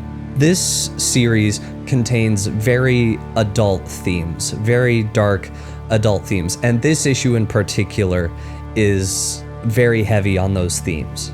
And without going into a lot of detail right now, a lot of the very hardcore adult themes and stuff like that are all centered around the Joker, who plays a very big role in this specific issue. And this version of the Joker is easily the most disturbed portrayal of the character I've ever read, and also seen too. Now, there have been many adaptations of the Joker over the years. To point out some, Jack Nicholson's version of the Joker was more of a gangster. Heath Ledger was an anarchist and a domestic terrorist. And Jared Leto was, What do we have here? By erasing my mind. And Joaquin Phoenix's portrayal of the Joker was a very mentally ill loner with a society that abandons him and treats him like trash. But this version of the Joker in The Dark Knight Returns is dramatically different from any of those portrayals. This version of the Joker has much more in common with many real-world serial killers than he does to any of the Jokers I've just listed off. And his actions in this issue are very, very disturbing. So just be warned of that. Lots of killing and sexual violence, stuff like that. So if you're not comfortable with dealing with that today or ever, I would skip this one, honestly, for your own safety. And with all that said, let's get into the story. To begin with, Superman has officially arrived in Gotham City, and he is very frustrated with Batman. He believes that Batman's actions in returning and this rapid escalation that his return has created could endanger both his own life and the lives of all the former members of the Justice League who were allowed to live peacefully after their retirement. But never mind all that now, because a liquor store is being robbed. The robber's name is Bruno, and she is accompanied by two former members of the mutant gang. And no, I didn't misspeak and say she. Bruno is a woman. Not only that, but she's also a neo-Nazi. Bet you didn't see any of this coming. It would appear in the absence of the mutant leader, these particular mutants have substituted one form of tyranny for the other. Bruno is currently threatening the manager of the liquor store at gunpoint. And at that exact moment, a very old and hunched over woman emerges from one of the aisles of the store yelling about the outrageous price of liquor at this store. Grinning psychotically, one of the former mutants approaches the woman, pointing his gun at her. And in response to this, the old woman takes a bottle from her cart and smashes it into the man's head with blinding speed. Bruno and the last remaining henchman immediately open fire on the woman, who charges right at them through the gunfire. She slides across the room, tackles the remaining henchman, and throws him across the store into a display of liquor. Bruno, understandably, flees the scene. The store manager, now in possession of the henchman's gun, is holding the henchman at gunpoint, threatening his life. To which, as the old woman exits the store to run after Bruno, the woman turns and in a very deep voice says, "You pull that trigger, and I'll be back for you." Running out of the store, the old woman calls Robin to let her know that Bruno is on her way towards Robin's location, and to lure her into an alleyway without being seen. If it wasn't obvious at this point, the old woman is Batman. That's what I love about Batman in this story that I haven't seen in any other version of the character, is that he's a master of disguise. Like, he just blends right in with the populace. It's really crazy. Meanwhile, President Ronald Reagan is holding a press conference. And of course, the question on every reporter's mind in that room is his response to the Batman controversy. Reagan simply deflects responsibility to the state governor. The state governor deflects responsibility to the mayor of Gotham City, and the new mayor of Gotham City, of course, deflects his answer onto the new commissioner, Yindel. Politics, am I right? Bruno is now on the run. Robin manages to get Bruno's attention and to lure her into the alleyway, however, she is spotted. Bruno opens fire, but Robin quickly evades and goes quiet. Thinking that Robin must have gone through the door in the alleyway, she bursts through the door into a very dark room. And in the darkness of this room, she hears Batman's voice. "If you're lucky, Bruno, you'll go to jail tonight. But first you'll tell me what your boss has planned on his TV appearance." So now we know that Bruno is working for somebody, and that somebody is planning a big appearance on television. And now the question on everybody's mind is who in their right mind in Gotham City would hire a neo-Nazi to do any sort of work that could be traced back to them. Bruno falls through the floor of this old building and into the basement. Batman leaps in the hole after her, but he's too slow, and she manages to open fire on him. "Thank goodness, though, she misses," Batman remarks, as he claims this would have been a very stupid death. For a man who's faced enemy fire as long as he has, it would be very stupid to go out this way. Something I haven't really mentioned too much throughout my coverage of this series is that this whole time that he's been back as Batman, he's been searching for a good death. By that, I mean, like, the figure of the Batman at this point is very large and very mythic. He has a very high standard to live up to, and he is just searching for the one thing, the one challenge, or the one person that he would feel could take him out. At least should take him out. He doesn't want to go out chasing some mugger on the street. He wants to die a good soldier's death, facing massive evil. And I believe that he returned not only just to fight the good fight like he used to, but also he returned to the fold in the search of this good death. He wants to go out the same way that Jason did. Batman jumps into the basement, slamming Bruno back into the ground. We then cut to an incident that is occurring at the subway, not the restaurant, the train. An advertising agent is being interviewed on the news, and spoiler alert, he's a horrible person, and I don't like him. He's talking to reporters, regaling them with this tale of woe of how he was harassed in public at the subway by this beggar. And we cut to the actual incident that he's talking about, and we find out that the beggar in question was just a crippled person who probably got just slightly too close to his personal space, and his response was to shove them off of the subway platform and onto the tracks. Can you see why I love this guy? Gotta love Gotham citizens, man.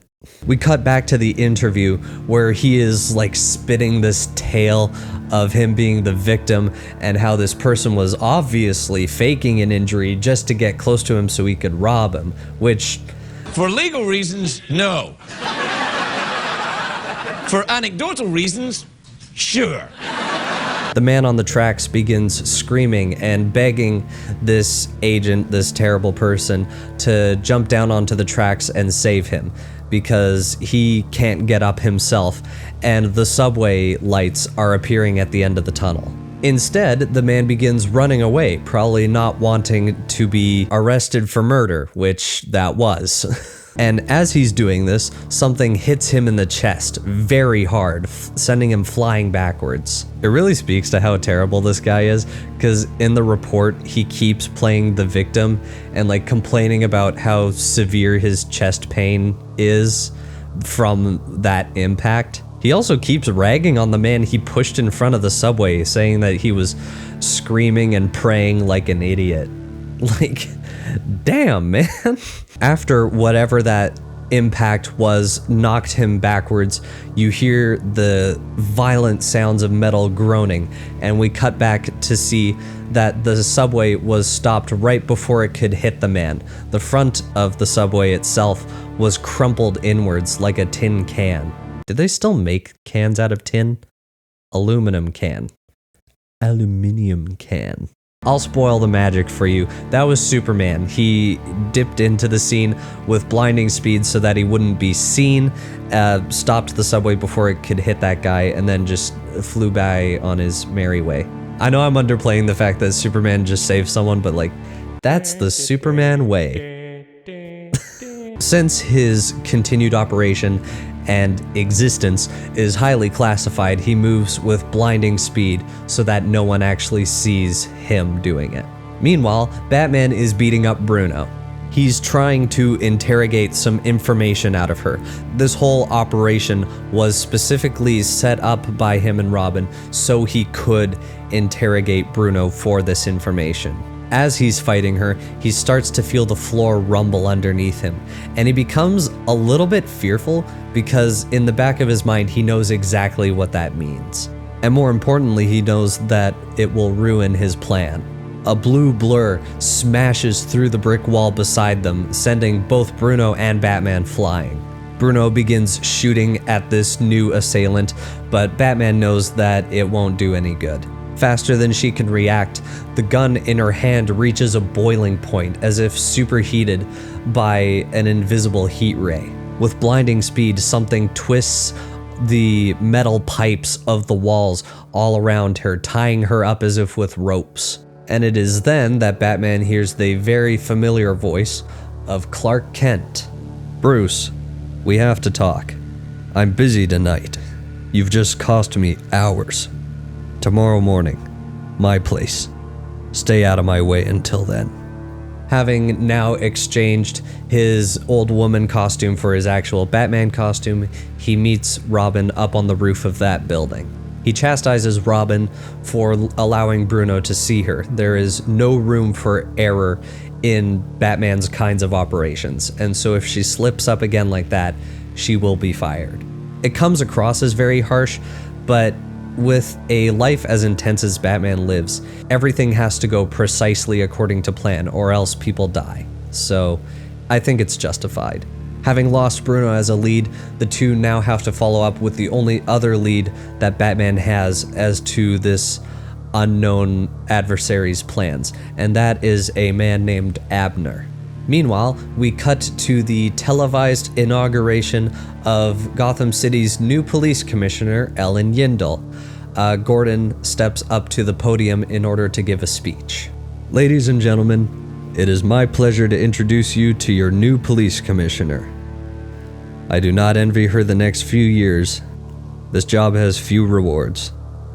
Best you can hope for is that when you're finished with it, things aren't as lousy as they would have been without you. Ellen Yindel is eminently qualified for the job.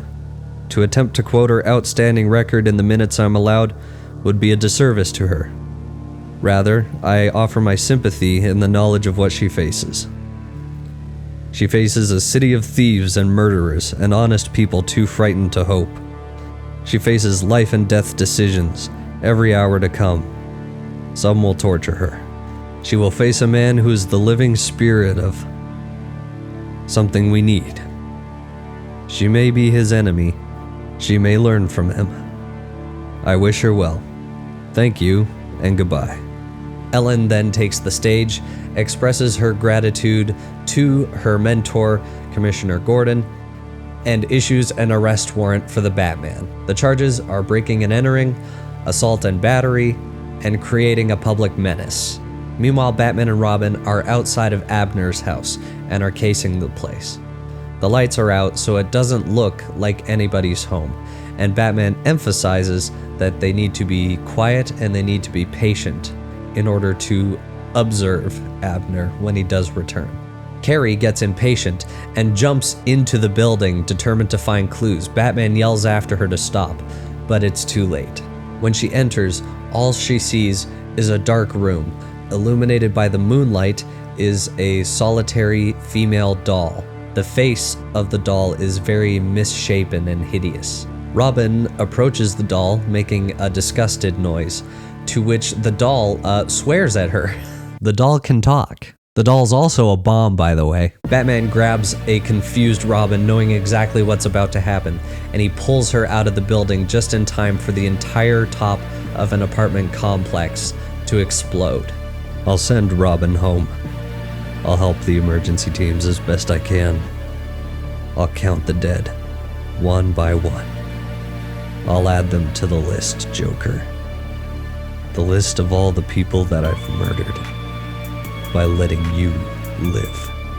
As we now know, Bruno was trying to interrogate Bruno and Abner for information on their boss, the Joker. I do find it interesting that Joker would employ Bruno even though she's a neo-Nazi, because it is actually, fun fact, it is canon to DC lore that Joker hates Nazis, which at least there's one redeeming quality. And we also see at least a fraction of the level of hate that this Batman holds for his Joker. It seems that his biggest regret of his entire career as Batman is that he hasn't killed the Joker sooner. Speak of the devil, the Joker is currently laying in his bed in Arkham Asylum. He is about to make an appearance on the David Endocrine Show, which is a very popular talk show in Gotham City. And he's so excited that he can't sleep, even though he knows he should. And on the news, we find out that 12 people were killed in the explosion at Abner's apartment, and that Batman was sighted at the scene. Commissioner Ellen Yindel has filed an official protest regarding the Joker's appearance on the David Endocrine Show, but that appeal was denied. Meanwhile, Soviet presence in Corto Maltese is rapidly growing, but the president assures the public that they will not be the first to use nuclear force. Bet you forgot the Cold War was still happening. Technically, it's 2023 and it's kind of still happening. We cut to a field outside of Wayne Manor where Bruce Wayne and Clark Kent are meeting for the first time in years. Bruce at this point is now old and gray, but Clark hasn't aged a single day since the golden age of superheroes, a very fortunate side effect of his powers. Or unfortunate, there's a whole debate on whether immortality would be a good thing. While Clark does admit that Bruce looks better than he has in years now that he's officially returned as Batman, he expresses genuine concern for the pace at which he's going at his age. He doesn't want to tell Bruce the truth and he doesn't want to say it, but Bruce responds to that saying, "Nobody can make you do what you don't want to, Clark."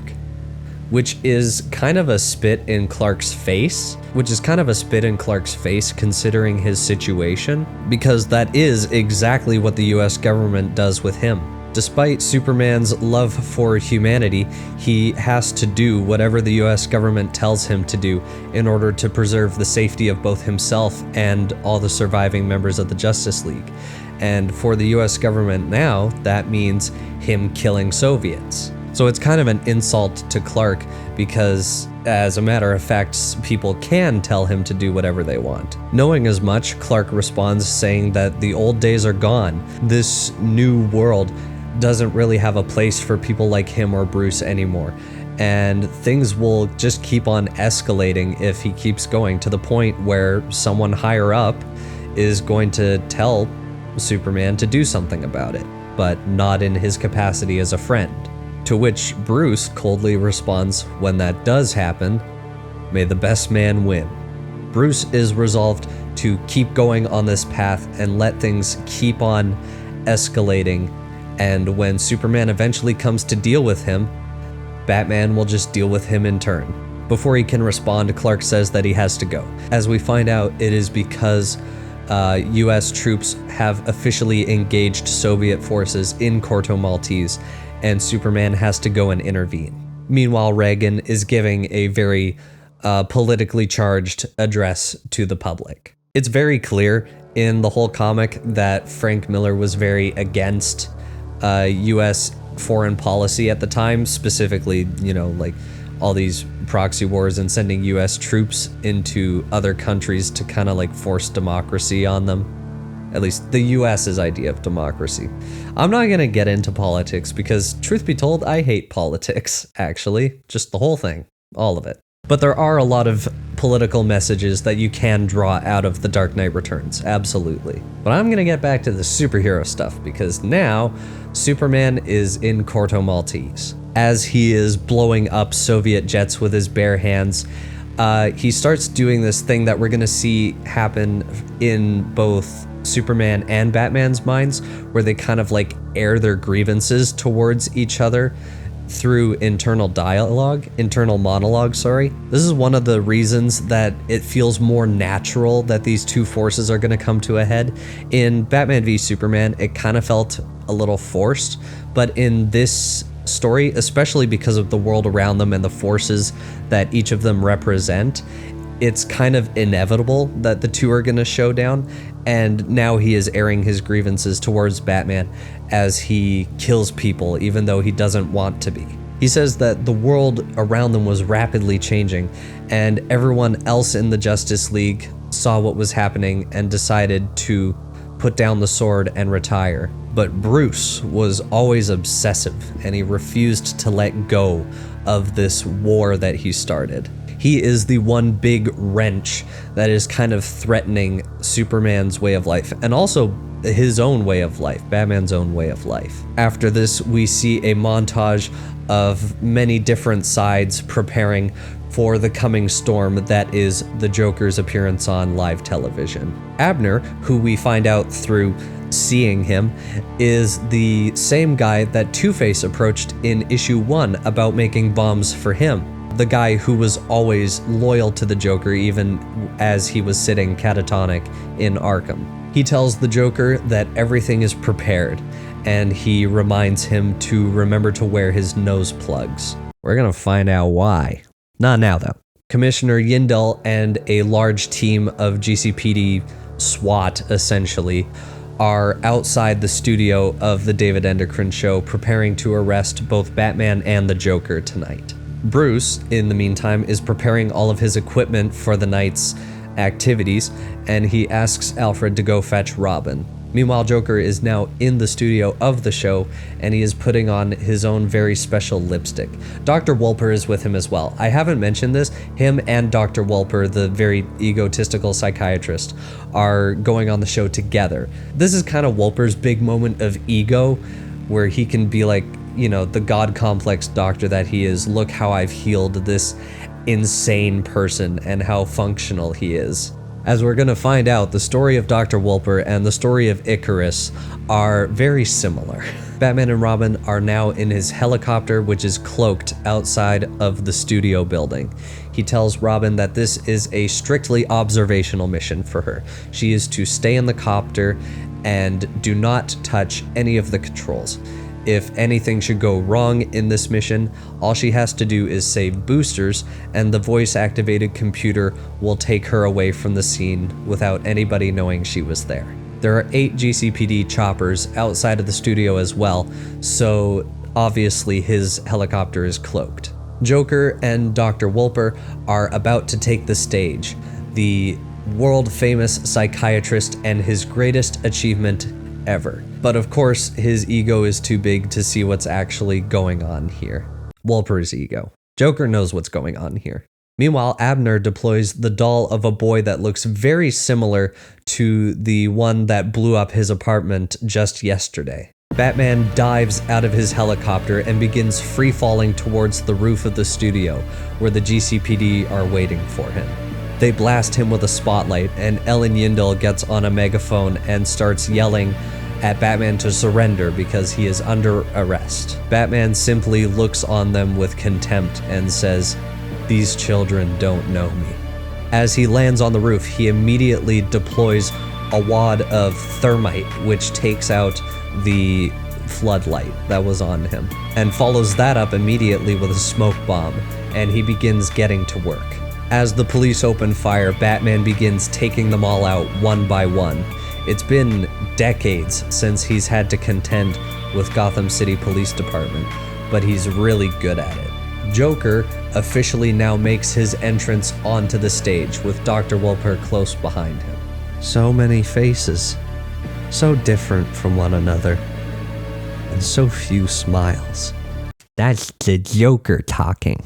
David, the host of the show, opens the interview by questioning Joker on how many people he's killed. The rumor is that Joker has killed up to 600 people. This is where I'm gonna go on a bit of a true crime tangent just to show how, bad that is.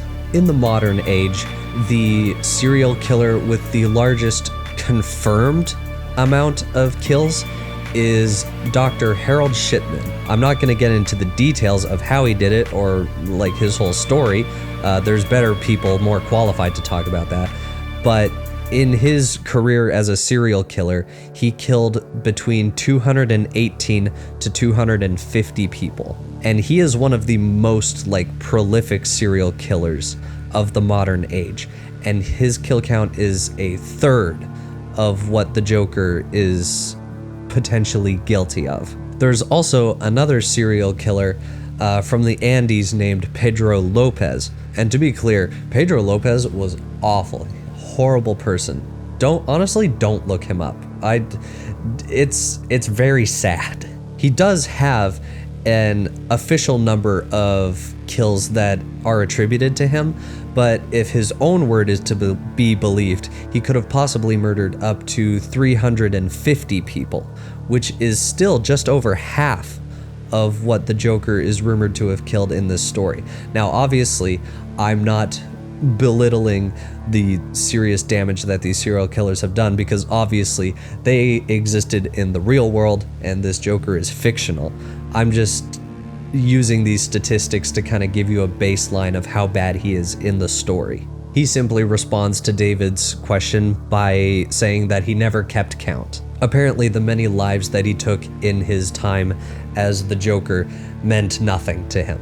He then follows that up by very casually saying that he is going to kill every single person in this room, in the studio tonight. Very fun, very lighthearted joke. Moving on. On the roof, the police are beginning to get the upper hand. Through sheer numbers alone, they are beginning to pile on top of Batman. Dr. Wolper, meanwhile, dismisses the joke about killing everyone in the room as an attempt to clear the ice. Break the ice, sorry. David then turns to ask Dr. Wolper a question. He was very adamant on the news that Batman was to blame for every single life that was taken by Batman's enemies, especially the Joker. To which Wolper reiterates that Joker is merely a victim of Batman's psychosis. He's the crazy one, not the Joker, definitely not. And the psychosis that Wolper accuses Batman of is sexual repression specifically, which I don't know how that exactly translates to dressing like a bat and beating up terrible people, but I'm also not a world famous psychiatrist, so tip of the hat to you. Expressing his loathing for sexual repression, the Joker turns around and kisses the woman guest who is immediately beside him, who was being interviewed before him. So yeah, he's that kind of person. As he pulls away, the woman goes manic. Her grin stretches impossibly wide into this huge, gaping grin. She goes pale, and then she goes silent, dead. That was the lipstick, by the way. That was the special lipstick that the Joker was applying. Does something to people that's very bad. Batman is still fighting for his life on the roof, but the police are piling on top of him. Robin, who has spent her entire time where she was supposed to be observing, completely reprogramming the computer of the helicopter, brings it in very close to the roof and decloaks. While the police are distracted, Batman grabs the landing gear of the helicopter and holds on for dear life as the helicopter pulls away. Meanwhile, the police outside hear that the Joker has killed someone, and they immediately rush the studio. However, before they can get there, the doll bomb that Abner deployed bursts through the window of the studio, the whole while it's spewing a toxic gas. The doll grabs the head of Dr. Wolper and twists violently, breaking his neck. killing the world-famous psychiatrist there in the studio. Meanwhile, Batman and Robin are retreating in order to regroup. Batman notices that Robin has completely reprogrammed the computer in his helicopter. When Carrie asks if she's fired, he smiles, looking very impressed, and says that no, she isn't fired. Meanwhile, the Joker in the studio is basking in the glory of his latest killing spree. Now, everyone in the audience has a permanent and disfigured smile, and all are dead. On the news, they give the alarming news that the Joker is loose, and 206 people are now dead. Meanwhile, Superman in Corto Maltese is still airing his grievances towards Batman. As he derails tanks of Soviet troops, he talks about how the world has grown much more fearful of people like him, and how the world will kill all superheroes if they find out that they're still living, and how the world must never be reminded that superheroes are still alive and still out there. Back in the studio, staring at the piles of body bags on the floor, Commissioner Yindel lights a cigarette after quitting smoking 5 years ago. She sends one of the rookies home who was there at the scene. The sight of all the carnage in front of him made him violently sick, so they let him go home. We then cut to an escort service that is run by Selina Kyle. It appears that after her time as Catwoman, she started a business providing very wealthy clients with company. Yeah, we're gonna say company. Much like Clark is, she is thinking about how Bruce shouldn't have come back. He is blind to how drastically the world has changed since the glory days, and he doesn't realize that the world will kill him if they have an opportunity. As she is standing there thinking this, the Joker steps in. Selina demands that he leave immediately, obviously, to which he, in response, insults her appearance, grabs her, and kisses her. Real psychopath behavior. This is how I imagine everyone on r/nice guys acts if they could ever be within the radius of a woman. Thankfully, he wasn't wearing his lipstick at the very least, so she doesn't die, which is great. He then expresses interest in a woman employed by Selina named Elsie, who has a date later tonight with a congressman. He then begins to apply a different kind of special lipstick. As we find out later, this lipstick is used to put Joker's victims under his control, which, bad. He plans to use this to drug Elsie, who can in turn drug the congressman that she is going to be meeting with. And in the news, we find out that the Sons of Batman apprehended a shoplifter who was attempting to steal magazines. They cut his hands off. This vigilante group is far too extreme in their methods, and the news will constantly use them to vilify Batman over and over again, saying that he supports their actions, even though he never does. We then cut to the rendezvous between Elsie and said congressman. Elsie is fully under the Joker's spell and is also wearing the lipstick in order to drug the congressman in turn. And after kissing the self-proclaimed happily married congressman, she asks him for a favor. The next time we see this congressman, he is on the ledge of his hotel building wearing nothing but the American flag and is calling for a full nuclear strike on Corto Maltese. Batman and Robin arrive on the scene, but they cannot stop what happens next. I should probably mention, like most of the buildings in Gotham City, this hotel is a skyscraper, so he's like hundreds of feet in the air as he's doing this whole stunt. A cop bursts through the window trying to grab the congressman off the ledge, but he slips and falls all hundreds of feet to the ground and obviously dies instantly. Captain O'Halloran of the 6th Gotham Precinct approaches Captain Yindel asking if there's anything he can do. She says that the congressman was with an escort from Kyle Escorts and that she was drugged. She tells him to go to Kyle Escorts, shut down the operation, and pick up Selina. O'Halloran leaves to go follow orders, and O'Halloran shows up to ask Yindel what he can do to help. Yindel realizes her mistake and orders her officers to stop the first Captain O'Halloran, but he bursts through the guards with surprising strength and runs at full speed away from the scene. He leaps on his motorcycle and him and Robin take off. This was Batman, obviously, dressed as a police captain. It's crazy. I love his disguises in this show. Comic book. It's not a show. Meanwhile, Superman is continuing to massacre Soviet forces while venting about his anger towards Batman. You were the one they used against us, Bruce.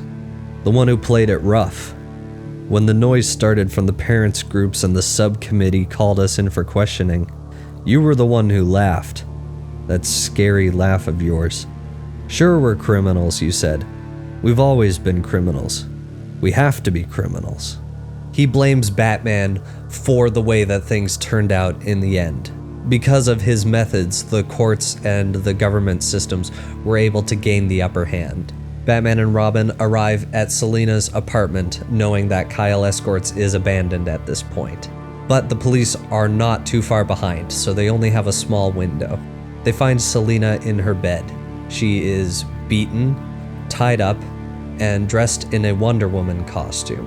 And all she can say when they remove the gag is that the Joker is worse than ever.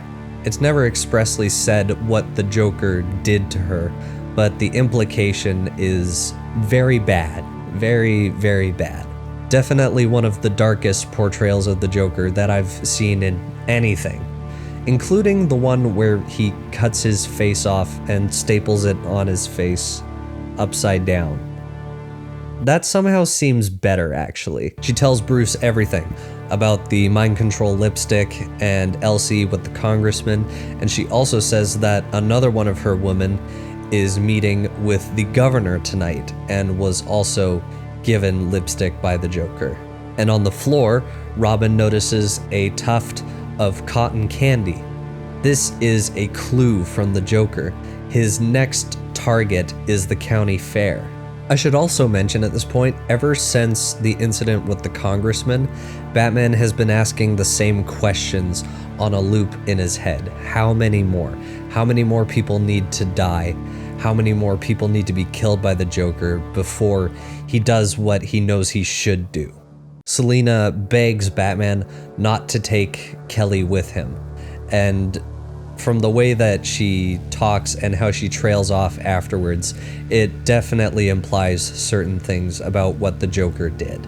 Bruce and Selina kiss, and then he tells Robin to go fetch the wing, which, as we'll find out, is a Batman-themed glider. There's not much of a romance in the Dark Knight Returns, at least for Bruce, but certain things are implied in both issue 1 and this issue that show that Bruce and Selina at least have something going on. Not in a conventional sense, but they are sort of together. The police now burst into Selina's apartment.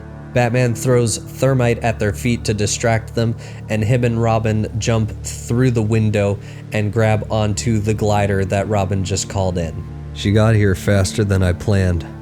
Reminds me of Jim in the old days. You tried to warn me, Jim. So many times.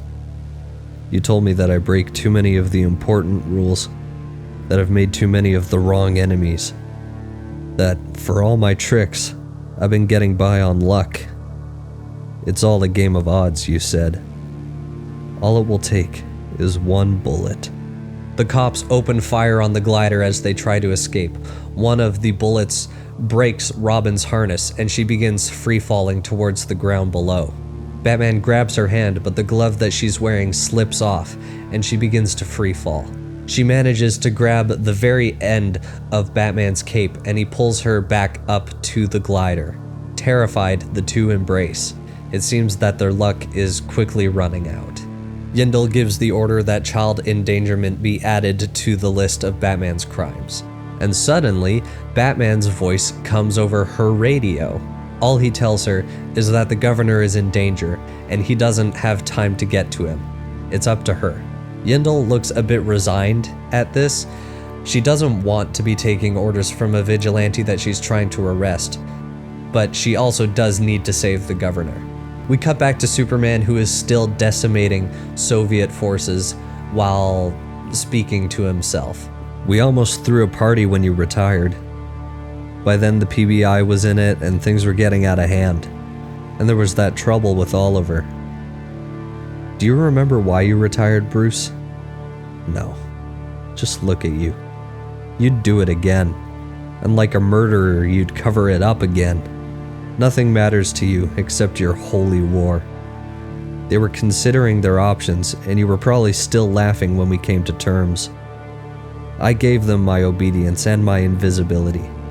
They gave me a license and let us live. No, I don't like it, but I get to save lives, and the media stays quiet. But now the storm is growing again. They'll hunt us down again. Because of you. Which is not entirely wrong. Just because they're setting up a conflict between Batman and Superman doesn't mean that he's not right. I think they're both right in their own respects. Batman's return is an active threat, both towards himself and to others. He doesn't like what he has to do for the US government, but the alternative is all of them getting killed, so he does it. At the county fair, the Joker is handing out cotton candy to all the eager children at the fair. This is where it gets really heavy, so I wouldn't blame you if you left.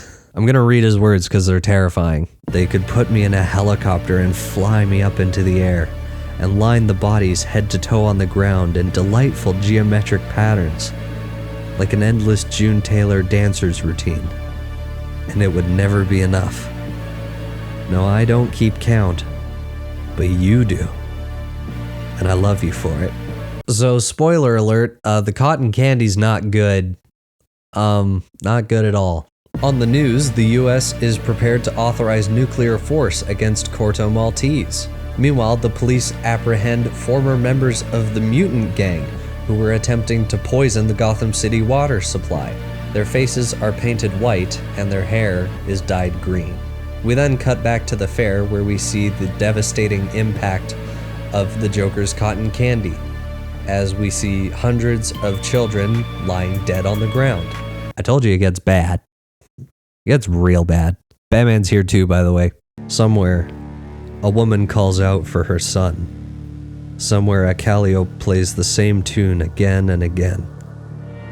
A tiny hand tightens its grip on my arm.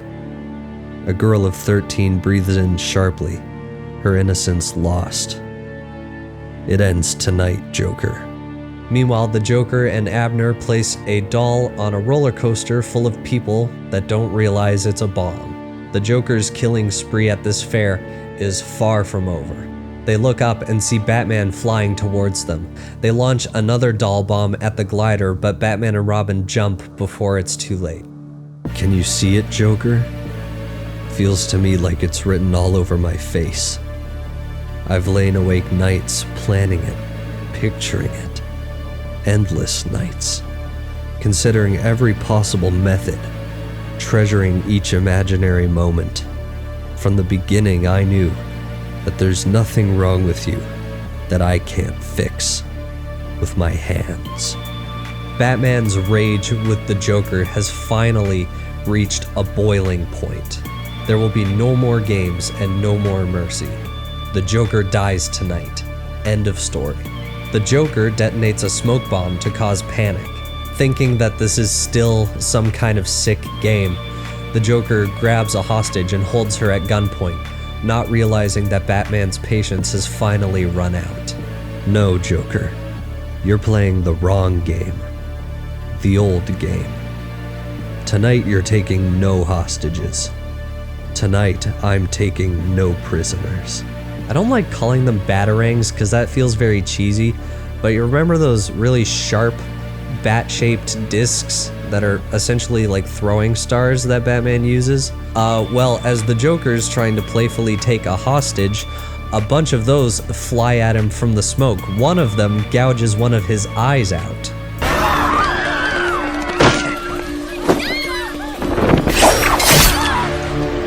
The The Joker runs, firing shots blindly behind him. For once in their entire cat and mouse relationship that they've had, the Joker is terrified. This isn't the Batman that he remembers. Meanwhile, Carrie and Abner are on the roller coaster that has the bomb on it. She manages to avoid Abner's gunfire while also trying to think of a way to get the bomb as far away as possible. And the Joker runs into the House of Mirrors with Batman close behind. He makes the mistake of taking a small child hostage, and suddenly in this House of Mirrors, Batman's face appears all around him. Joker, put the boy down. You've still got one eye left. Batman crashes through the mirror behind the Joker, but he's too slow. The Joker fires a shot that glances off one of Batman's ribs and takes a huge chunk of him with it. In his age, Batman's getting dizzy already, but the Joker is running out of bullets, thankfully. The Joker flees, taken aback by Batman's methods. It's like he's fighting someone completely different, someone far more dangerous. Abner runs out of bullets, and Robin fires her slingshot in retaliation. She manages to knock the bomb off of the roller coaster before it detonates, but Abner starts slowly advancing towards her. The Joker runs towards the Tunnel of Love, murdering people at random while he does. Batman gets to the tunnel's entrance, where the bodies of a couple are floating dead in the water. He curses himself for being too old and slow to stop this, and then he makes a vow. Those two are the last ones. Joker's last two victims, ever. No more. He puts his hand to his side. His suit is soaked completely through with blood. He is currently fighting to remain conscious, so whatever he's going to do, he has to do it quick. One thing I haven't mentioned that's a really powerful narrative device through this whole scene is that they've been cutting between what I've described and the ongoing debate about Batman on TV, specifically with Lana Lang, who you might remember as being his strongest supporter. And one of the points that she brings up at this exact moment as he makes that vow is that one of the reasons that she does support Batman is that he's never killed anybody. He's a hero because he refuses to kill. And as we see, as the people viewing this story from above, we see that he is finally ready to break that one rule and lose that small sliver of humanity that he's held on to. Abner grabs Carrie by the throat and begins to strangle her. As she fights to stay awake, the roller coaster suddenly takes a sharp turn, knocking him completely off of the roller coaster. He falls onto one of the rails below and is decapitated by one of the metal beams. Robin looks on in horror with tears streaming down her face, understandably traumatized from the events of today. Meanwhile, the Joker is now on a boat riding through the Tunnel of Love. It's kind of poetic, I think, in my mind, that Batman and the Joker's story would end in the Tunnel of Love.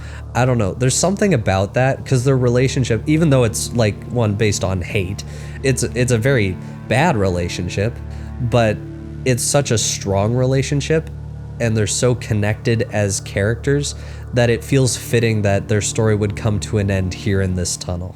With a mighty heave, Batman gets underneath the boat that the Joker's on and capsizes it with his strength. Batman knocks the gun out of Joker's hand, who simply pulls out a knife and continues attacking. He stabs Batman in the stomach with his knife. Blinded by pain and rage, Batman grabs his head with immense strength. Meanwhile, the Joker is repeatedly taking his knife out and stabbing Batman over and over again.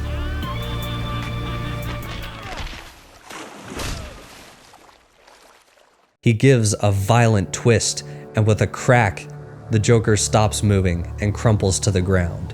A couple of witnesses scream, voices call Batman a killer, but as they leave, the Joker speaks up.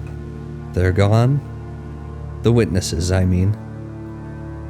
I'm really very disappointed with you, my sweet. The moment was perfect, and you didn't have the nerve. Paralysis? Really? Just an ounce or two more of pressure, and... Do I hear sirens? Yes, coming close. you won't get far. But then it doesn't matter if you do. They'll kill you for this, and they'll never know that you didn't have the nerve. See you in hell.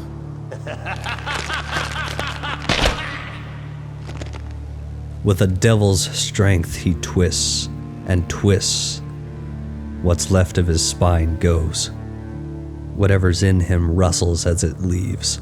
The Joker breaks his own neck, laughing while he does. He may be dead, but he's won. The police will believe that Batman killed him, and that's all that they'll need to officially sign his death warrant.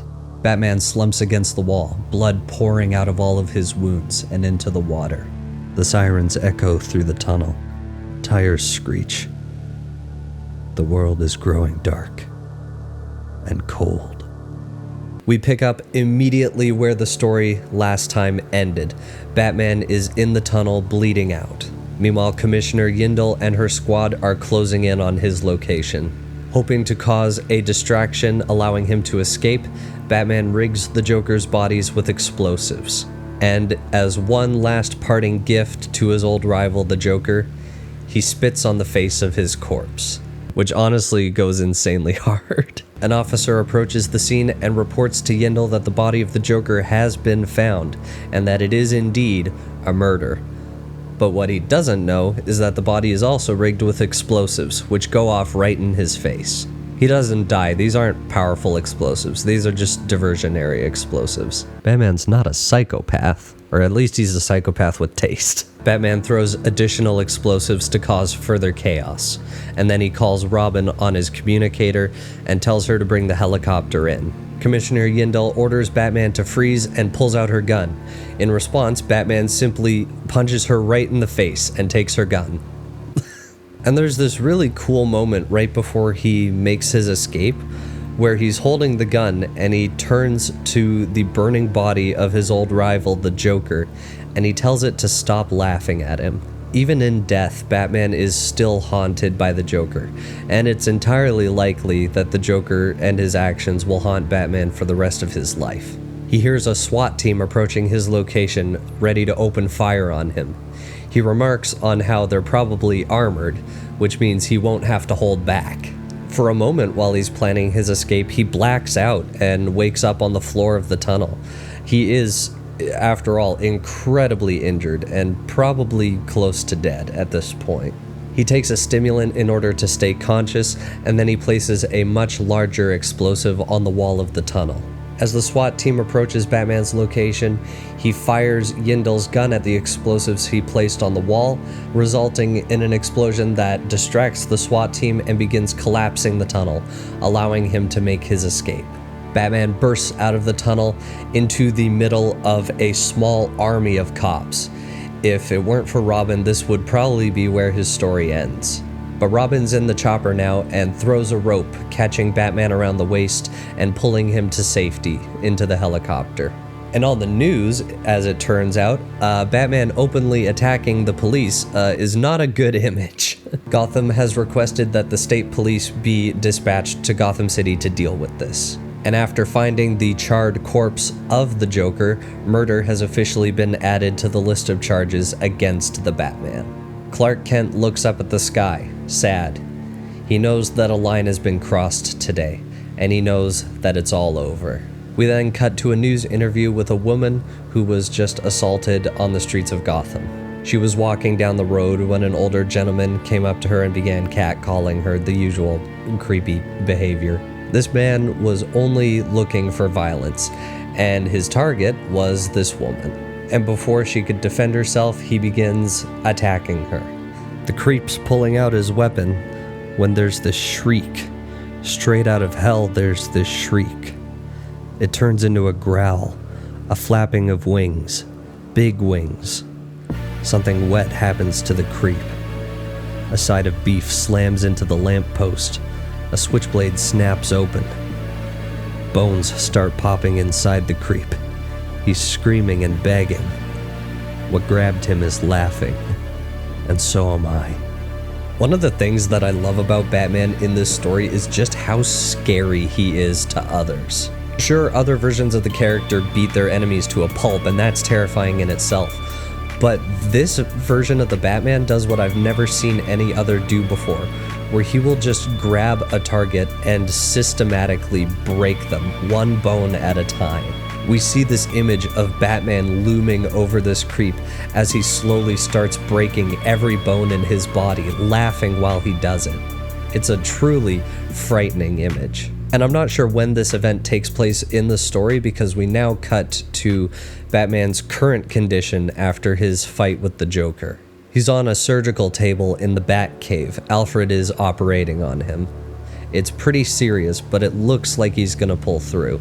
Anyways, remember the Sons of the Batman? Well, now we're gonna get a glimpse at them and what their actions look like to someone who is observing them. The news is interviewing a young man who is in the hospital who witnessed an attack by the mutant gang, by the Sons of the Batman. And as we'll see, their methods set themselves far apart from Batman. This man was working at a gas station when 3 former members of the mutant gang come into the store to rob the place. They are wearing Richard Nixon masks. As we find out, these are part of a splinter gang from the mutants who call themselves, very creatively, the Nixons. An off-duty cop was in the gas station when he heard the commotion at the front. He draws his gun and heads toward the till. However, he only saw 2 out of the 3 robbers. It's never expressly said what happened to him, but I'm pretty sure that the Nixons took care of him. As the 3 successful robbers are heading for the door, a shotgun blast rings out, knocking one of the Nixons back. I keep wanting to say mutants, they're Nixons. And I'm sure Nixon was very happy with this comic. And without another word, the leader of the Sons of Batman, the person holding the shotgun, you might have guessed, steps into the gas station and violently executes the rest of the Nixons with his shotgun.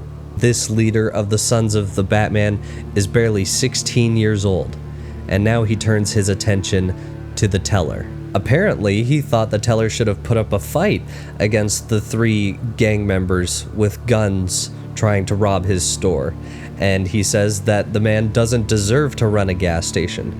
So, without another word, the son of Batman grabs a pair of wire cutters off one of the shelves at the store and relieves the teller of all of his fingers. On the news, a report on the remaining incarcerated mutant gang is underway when the broadcast is suddenly cut off by a special address from the President of the United States. The very first image that we see is President Reagan wearing a hazmat suit, which is probably not good. Reagan starts with the good news. It appears that Soviet forces have fully pulled out of the island of Corto Maltese. Clark Kent is going about his day as normal when he hears something unusual with his super hearing. Knowing exactly what is coming, he takes off at supersonic speed. Reagan then states the bad news. It appears that the reason the Soviets have pulled out of Corto Maltese is because they are officially committing an act of escalation. Superman is now flying above the clouds, and heading toward him at blinding speed is a giant Soviet missile. And he tries his best to intercept it, but the missile is very powerful. I bet you forgot the Cold War was happening. The war is no longer cold anymore. And for the people of Gotham, it's just an ordinary day. Gordon is returning home from the grocery store in a foul mood. His wife made him get up while he was reading to go and find beans that ended up being impossible to track down. Meanwhile, it's been a month since he quit smoking cigars. Everyone around him is extremely proud, but it's left him very on edge and irritable. He's passing by an electronics store when he hears the words that people back then, and even people still today, still fear to hear, and that is nuclear warhead. The current nature of the missile is unknown, but it is heading straight for Corto Maltese. And what is known is that a missile of this size is perfectly capable of leveling the island completely. In the president's bunker, Reagan is still refusing to retaliate against the Soviets. First, he wants to see what their secret weapon is capable of doing to this missile. The secret weapon in question is trying as hard as he can to stop the missile, but the sheer size of the missile and the speed at which it was currently going is making it very hard to redirect it.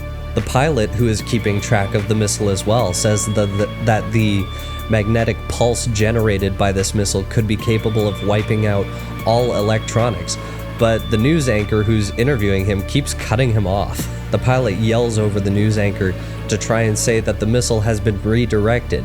It seems that Superman's efforts were successful, however, the magnetic pulse is still a very legitimate threat to the US. Having done all he can, Superman tries to put as much distance between him and the missile as possible, but it seems that that is a futile effort. The warhead detonates over the desert, sending Superman flying, and all of the power in Gotham City, and presumably most of America, goes out. Bruce Wayne wakes up at that exact moment in his surgical bed. In an instant, he knows what's happened, and he knows that Superman is responsible. See, Bruce has been keeping up with weapons development on both sides of the Cold War, and he knows that both sides were working on exactly this kind of a device that was purely meant to generate a strong electromagnetic pulse that would disable an entire country. This kind of weapon would leave a nation completely defenseless against further nuclear attack, and it appears that the Soviets got there first. But more importantly, he knows that since Clark works for Washington, that he must have known about these weapons too. In redirecting that missile, he increased the effective radius of the bomb, shutting down even more of America than might have been affected. Although he did save the lives of the people of Corto Maltese. But now everyone is screwed, ultimately. And this makes Bruce very angry. Clark, you idiot. You let them do it. I always knew you would. Fresh from the operating table, Bruce dons his costume again, and him and Robin head for the stables. With all electrical equipment, including vehicles, disabled, they're gonna have to go old school. And in the streets of Gotham, the entire city is in chaos. People are screaming and running and tripping over each other. And as Gordon is there on the street witnessing the whole pandemonium, him and hundreds of Gotham residents come very quickly to find out that the disabling of all electronic equipment includes aerial vehicles as well. They all watch in horror as a plane crashes into the side of a tower. The flaming debris lands on the ground, igniting the gas tanks of all the vehicles on the streets below. And for anyone who hasn't seen my disclaimer already, this comic was released well before 2001. So I know it sounds similar, but it's not, I promise. And in Gotham City Jail, it appears that the blackout has led to a massive revolt, particularly from the mutants. They've managed to disarm one of the guards and use his own weapon to kill both him and the other guard present. Inspired, this group of mutants in the cells rally around the mutant who was responsible for the murder, and they all resolve to break out. And outside Gotham City, the Sons of the Batman are preparing for war. Their leader is yelling to the masses who have gathered in the dump there that this is their time, and how in the chaos that Gotham has now been plunged into, this is their moment to seize control and to purge the scum of Gotham City. And if you notice, there's a lot of similarities between this scene and the scene that we saw in issue 2 of The Dark Knight Returns with the mutant leader. We see two large groups of young, violent people all rallying to the cry of their leader, who is telling them to swarm the streets and kill relentlessly. The mutants may have switched their figurehead, but it seems that their methods are basically the exact same. The Sons of the Batman are a perversion of what Batman really stands for. And now, finally, Batman does something about it.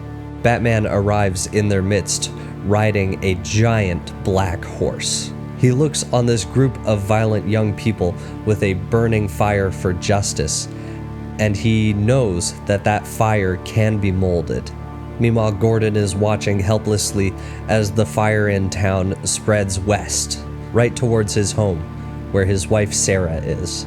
Panicked, the man in his 70s begins sprinting towards his home through the thick black smoke of the fire. He collapses against a streetlight for a moment, fearing that he might be having a heart attack. But after calming himself down, he keeps on running into the smoke. Meanwhile, Robin watches as Batman's booming voice fills the junkyard where the Sons of Batman have gathered. He grabs the shotgun out of the leader of the Sons of Batman's hands and breaks it in two with his bare hands. Our weapons are precise and quiet. In time, I will teach them to you. But for tonight, you will rely on your brains and your fists. Tonight, we are the law. Tonight, I am the law. Batman is able to take their fighting spirit and turn it into something that he can work with.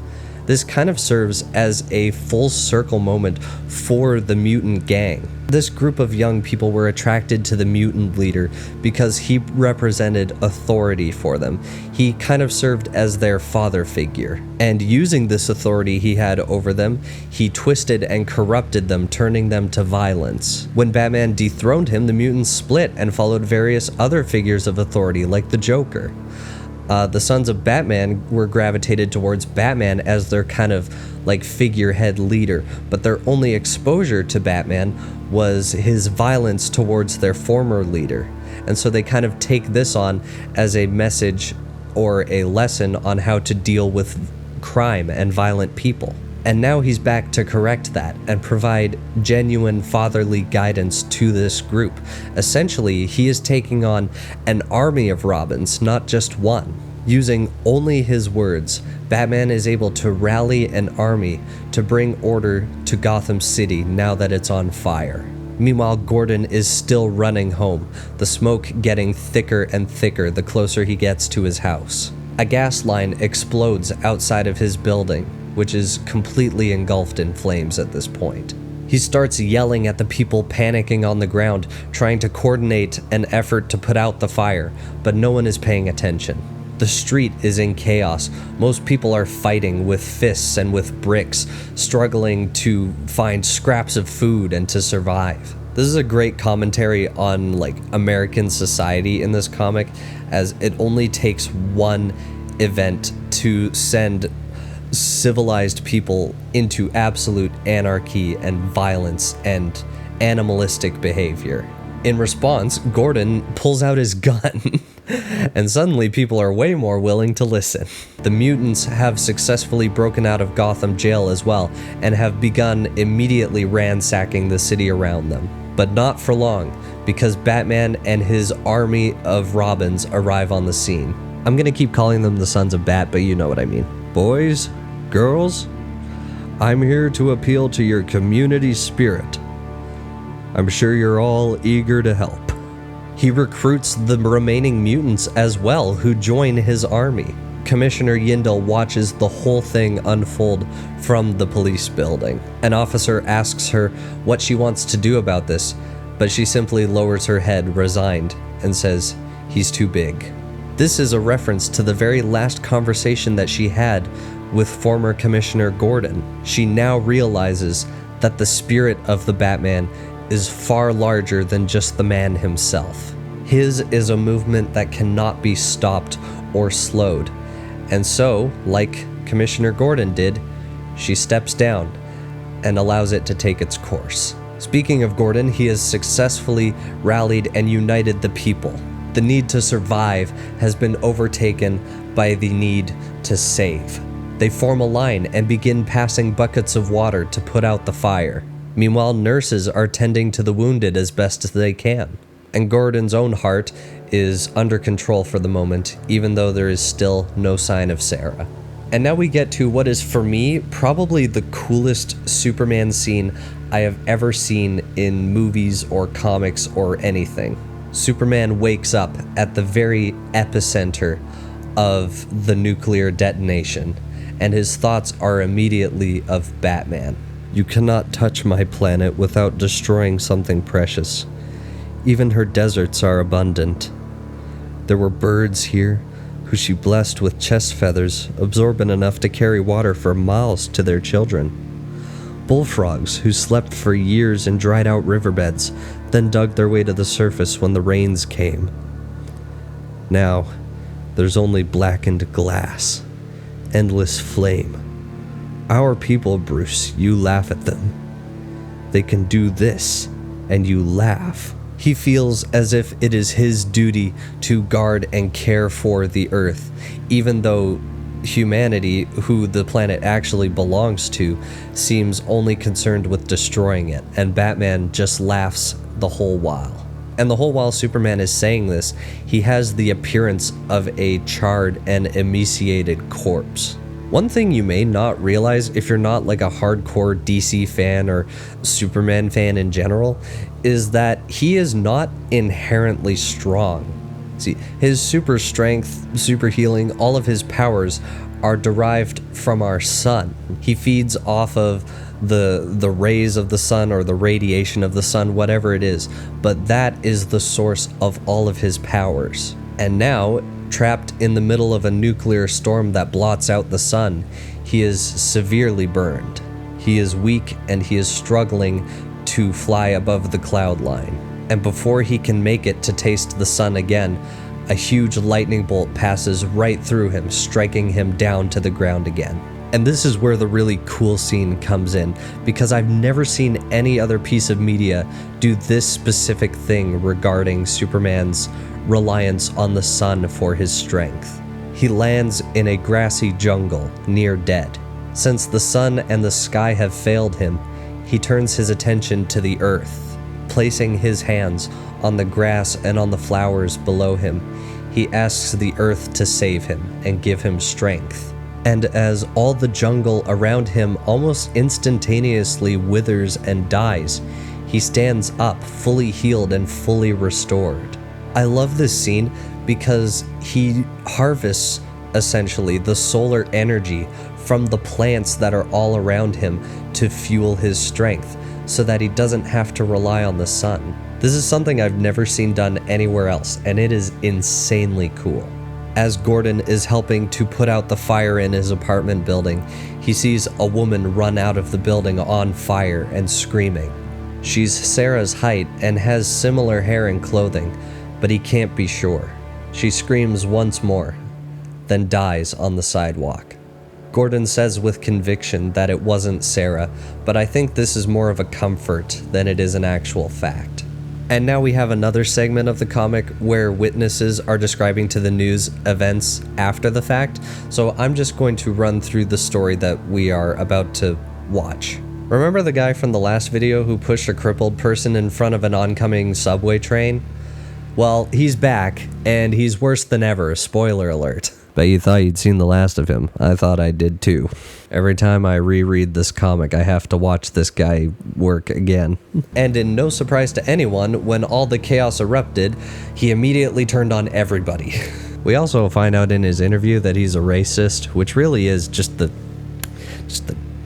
cherry on top for his character, isn't it? And it's almost to a comical degree too. Like, this man feels like a caricature in so many ways. He even does the whole, now I'm not racist, but... And spoiler alert, what he says afterwards is incredibly racist. He sees a dead cop on the street and immediately grabs his gun. And seizing control using said gun, he rallies a mob. And this mob comes across a group of looters who have relieved a grocery store of all their supplies and food. And the mob decides to, in turn, relieve the looters of their goods. A fight erupts, and the guy starts shooting people left, right, and center, of course. And then the cavalry arrives. Batman and Robin, alongside a large army of the Sons of the Batman and the mutants combined, arrive on the scene.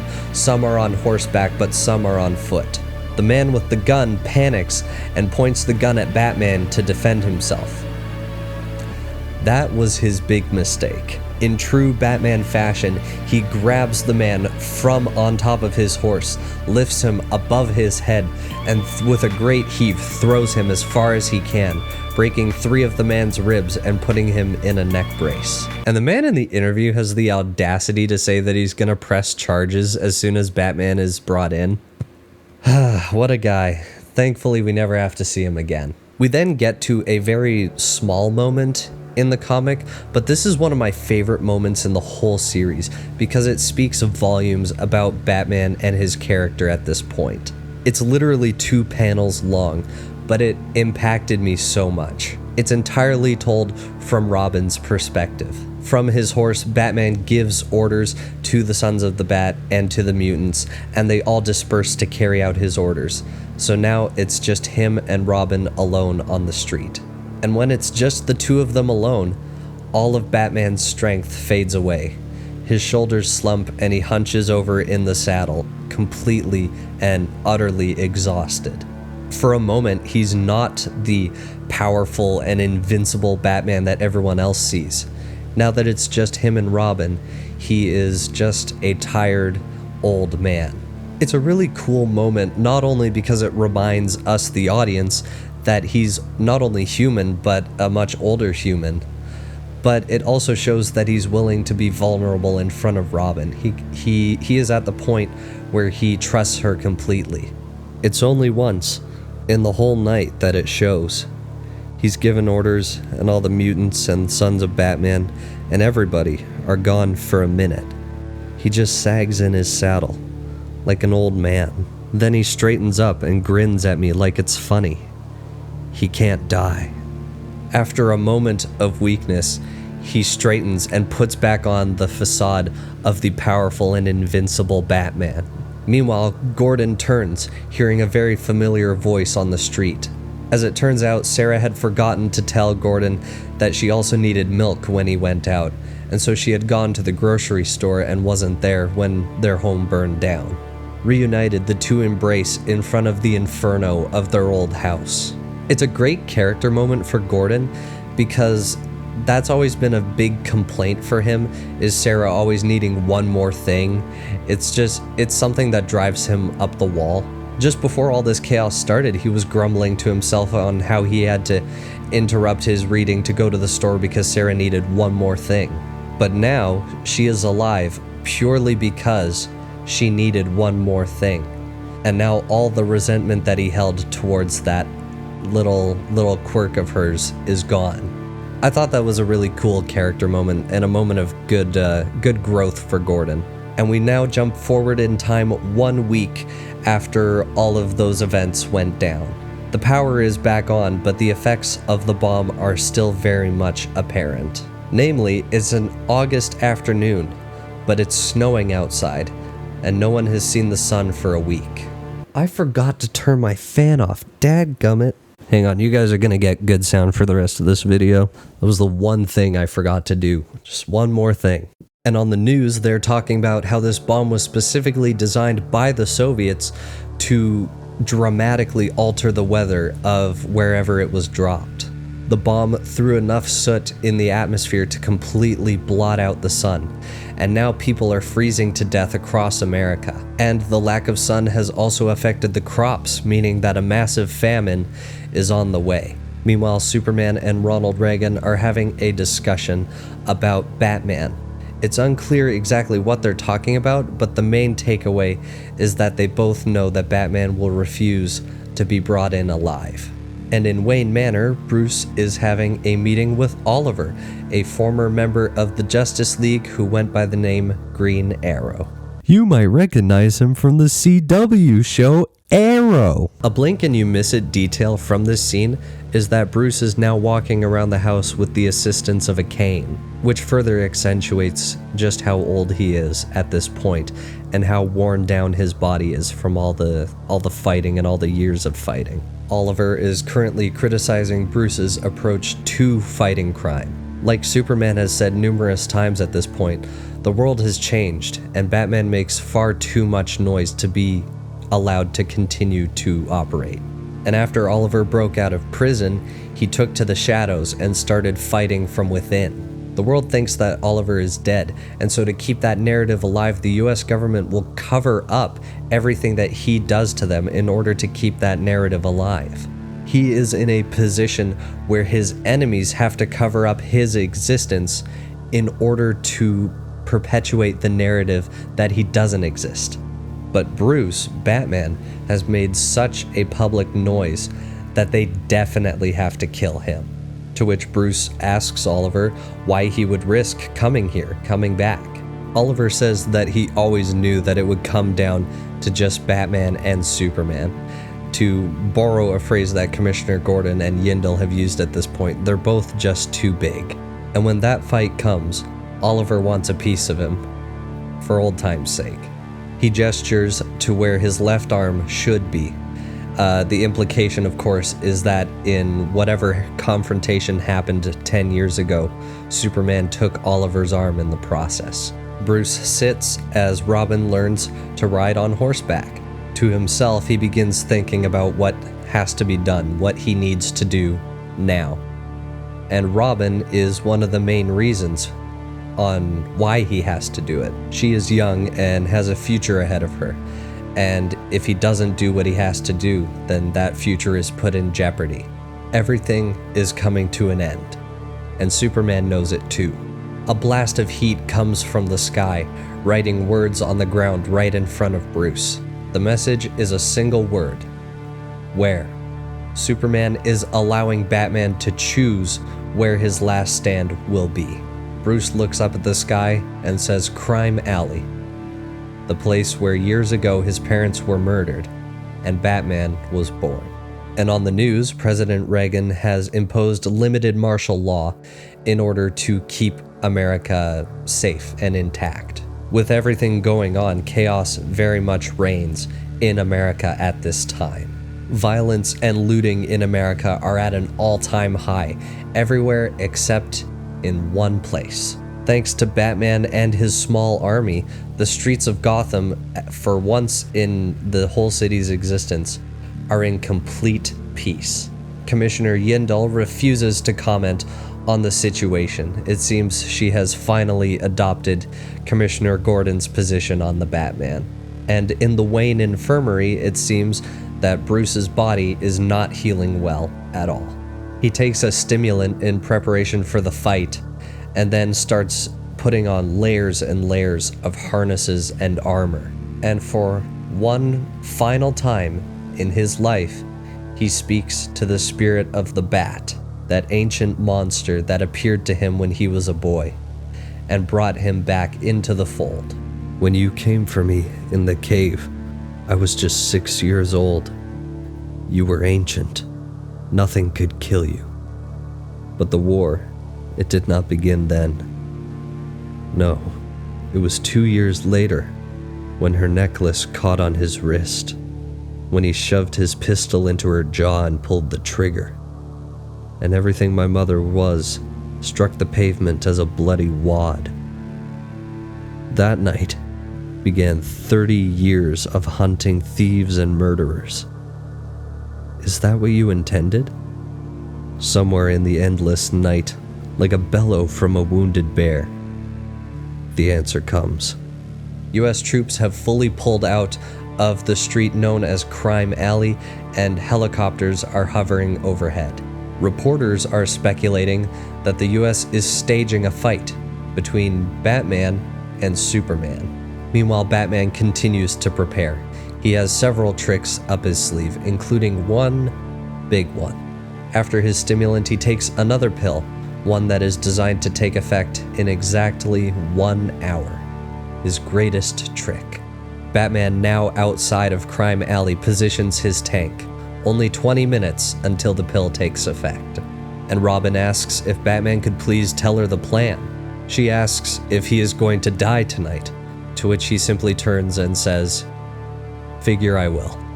Superman arrives with a military escort. The battle is here. Superman scans the alleyway with his X-ray vision, hunting for Batman. Those X-rays activate the 6 Hunter missiles that Batman has placed to test Superman. If Superman is at full power, he could easily dodge the missiles Batman placed, but it seems that he is still recovering from that huge blast. Batman watches as the missiles toss Superman around for a while. Meanwhile, Batman is wearing a full suit of metal armor. This is the suit that directly inspired the suit from Batman v Superman. And I love both designs, to be honest. They're dramatically different, but they're similar in a lot of ways, and I love both designs.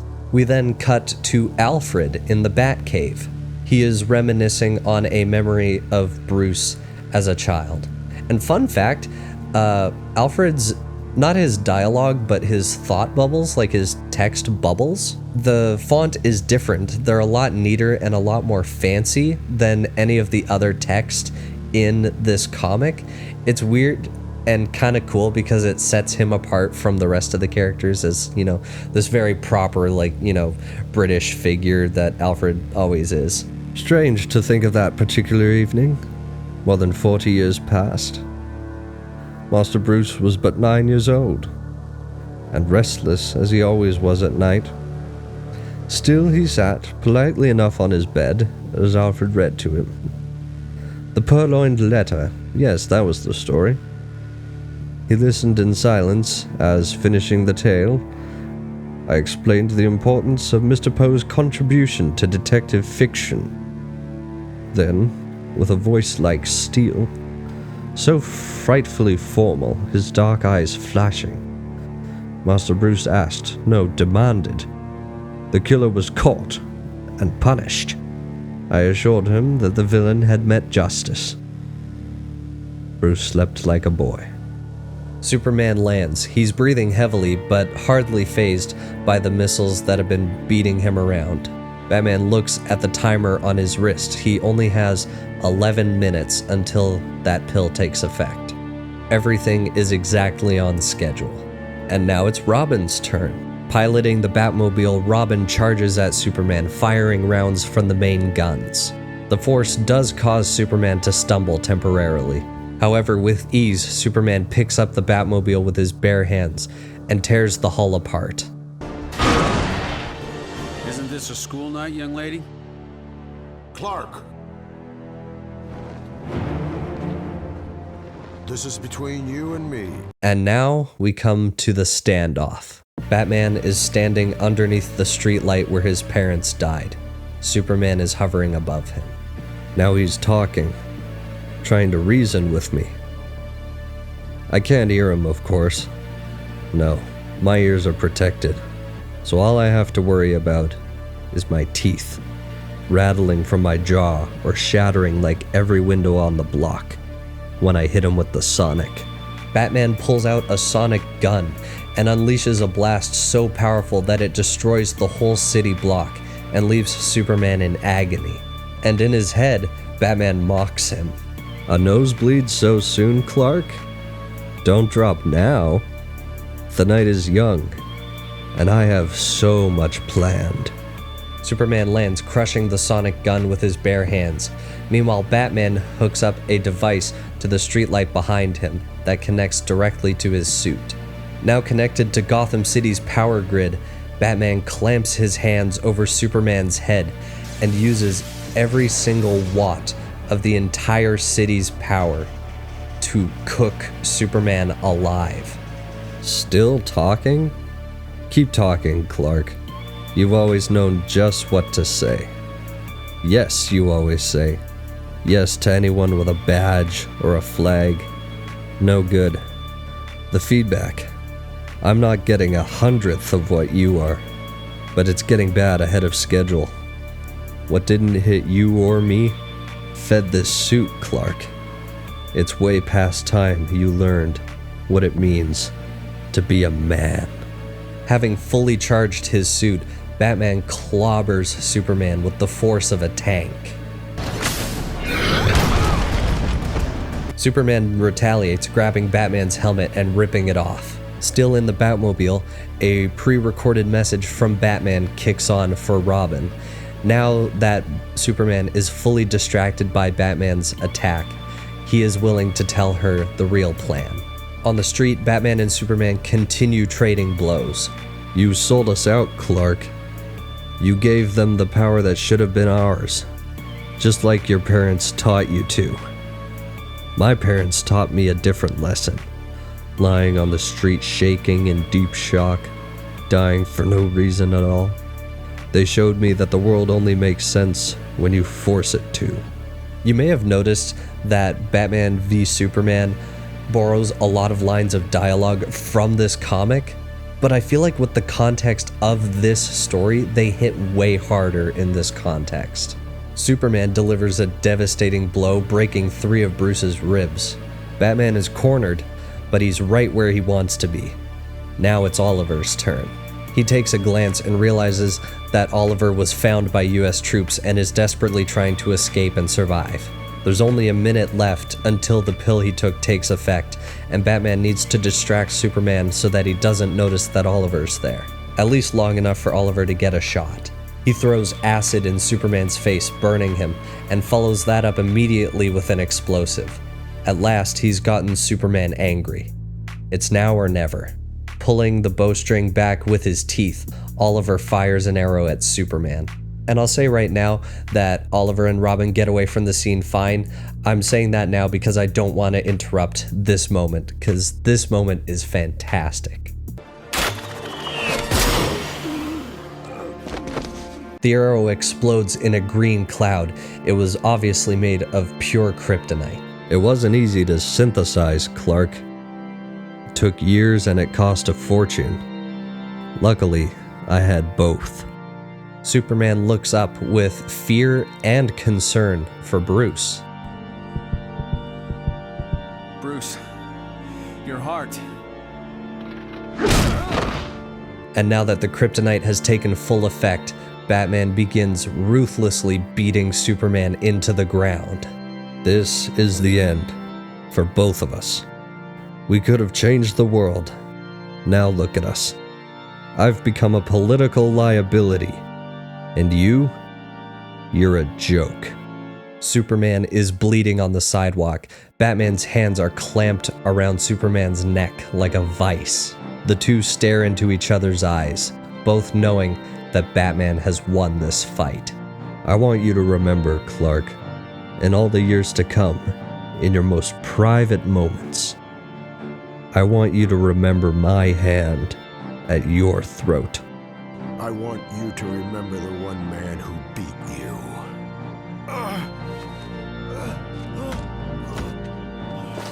Bruce! With that, Bruce's heart flatlines and he falls to the ground. Alfred stands outside Wayne Manor, which was set to explode the moment that Bruce died. Now that his identity will be known to the public, all evidence of his activities had to go. The clock strikes 12. The ancient moor trembles beneath my feet. Deep underground computers holding every precious secret of the Batman burst and burn. Mrs. Wayne's priceless collection of porcelain shatters musically. Empty stables fly apart like toothpick models. The central mass of Wayne Manor shudders as if alive, then vanishes in a flash bright as the sun. The world turns ruby red. The manor roof rises madly into the sky, riding a pillar of flame. A jolt travels the length of my spine. Of course, I think, as my head goes light. How utterly proper. Having completed his care of Bruce to the very end, Alfred collapses dead in front of the manor he had spent decades caring for. And at Crime Alley, Superman cradles the body of his old friend, who gave his life just to prove a point. The troops come to collect the body. Superman glares at them intensely. All that he can say is, "Don't touch him." And at his funeral, the minister commends his soul, and everyone there is left to grieve. Among those in attendance are Jim Gordon, Selina Kyle, and Clark Kent. Screaming and crying, Selina tries to confront Clark. She blames him directly for Bruce's death, but Gordon stops her, and the two walk away. Clark remains behind to grieve. even though the people around him are surprised that he even had the nerve to show his face here. And the news, of course, had a field day with the events of that day. The report is that the Batman, now officially identified as billionaire Bruce Wayne, suffered a fatal heart attack while fighting government troops. His manor was completely leveled to the ground by his butler Alfred, who died from a stroke at the scene. Any evidence of his vigilantism and his methods burned in the fire that burned the manor to the ground. Mysteriously, the Wayne fortune is missing now, though. All of his banks were emptied and every stock sold prior to his death. The body of Bruce Wayne was claimed by his only surviving relative, a distant cousin. And as we find out, that distant cousin is actually Robin. They're not actually related, they just fudged the documents. Now at the cemetery, only Clark and this distant cousin remain. Superman begins to walk away when he hears something faint with his super hearing, like a light flutter. He turns to face the relative, who stares at him. Her face is obscured by mourning clothes. Mourning the grief, not mourning the time. Quickly, that flutter increases in frequency and strength, transforming into a heartbeat from 6 feet underground. Clark's expression changes to one of shock and curiosity. He leans forward and examines the cousin, quickly identifying that it's Robin in disguise. Finally realizing what is happening here, he just smiles, winks at Robin, and then walks away, without saying a word. My timing wasn't quite precise enough. Clark heard. That was the first thing Robin told me when she dug me up. Not that it mattered. He'd have guessed sooner or later. He knows how good I am with chemicals. I was counting on what Oliver said, and with a wink, Clark proved Oliver right. He'll leave me alone now. In return, I'll stay quiet. So will Robin, and the rest. In a cave, Bruce, Robin, and the small army that he'd amassed begin planning. Their first order of business is to set up a camp and establish a steady supply of drinking water. They will be here for a long time, and they need to prepare. Here, he will train them all.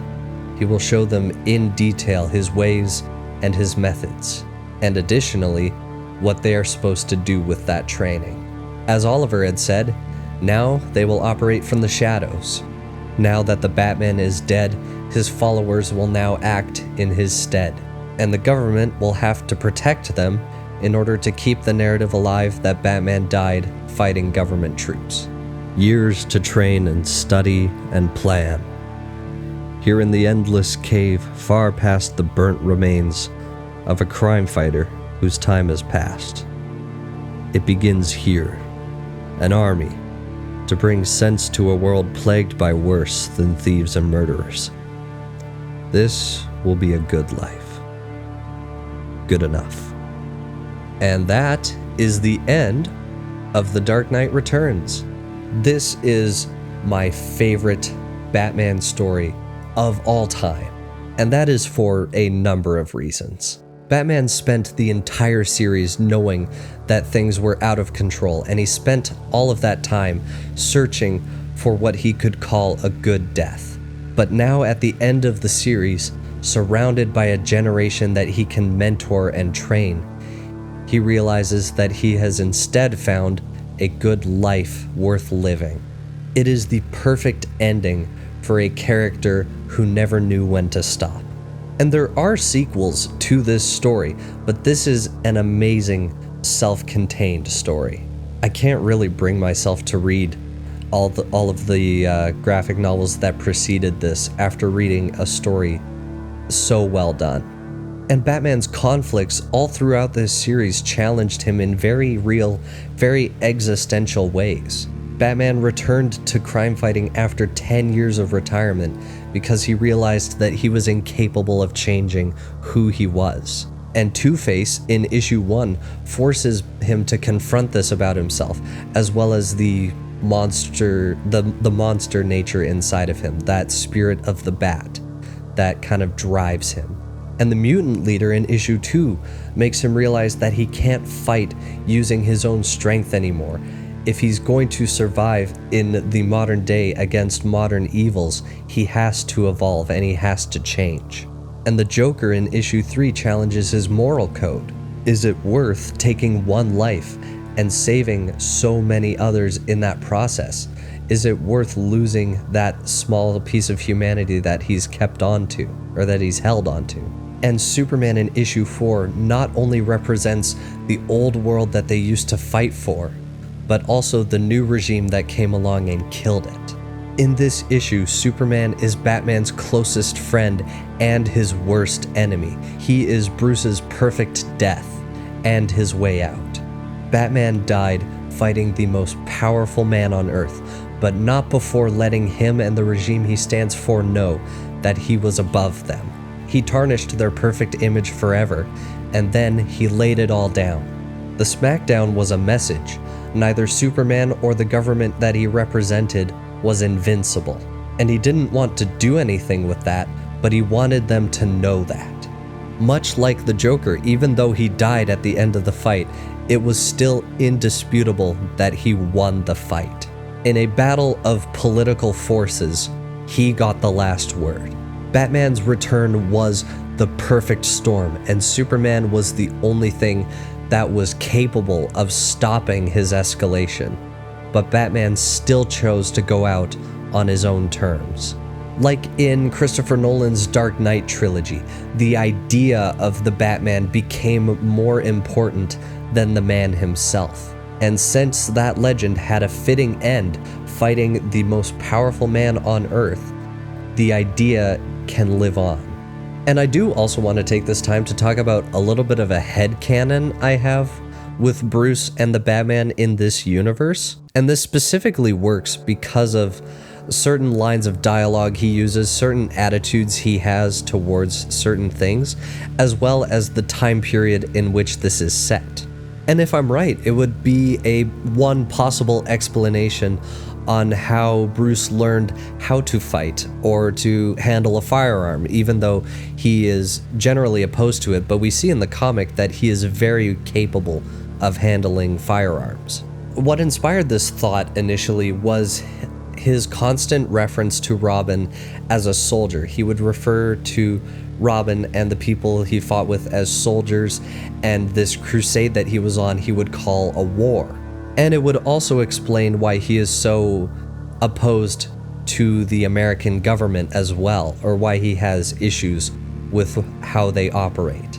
And so my personal theory, with very limited evidence admittedly, is that Bruce Wayne is a veteran of the Korean War. This doesn't affect the story in any way, but I feel like it would provide explanation for certain aspects of his character and his treatment of others. Plus, the years line up. When the Korean War was happening, he would have been in his late teens or early 20s. My guess is that he either enlisted or was drafted into the war and excelled in all aspects of his training, including combat and firearm training, even though he was still morally opposed to guns after the incident where a gun was used on his parents. He entered the war and used his training plus his own personal methods in order to excel in combat. However, I believe that while he was overseas, he quickly became disillusioned with America and their police action in Korea.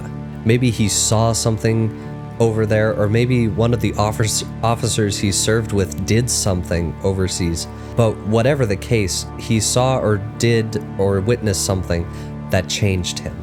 Or maybe it was a domino effect, but one way or another he came to realize that there was no honor or justification in this war.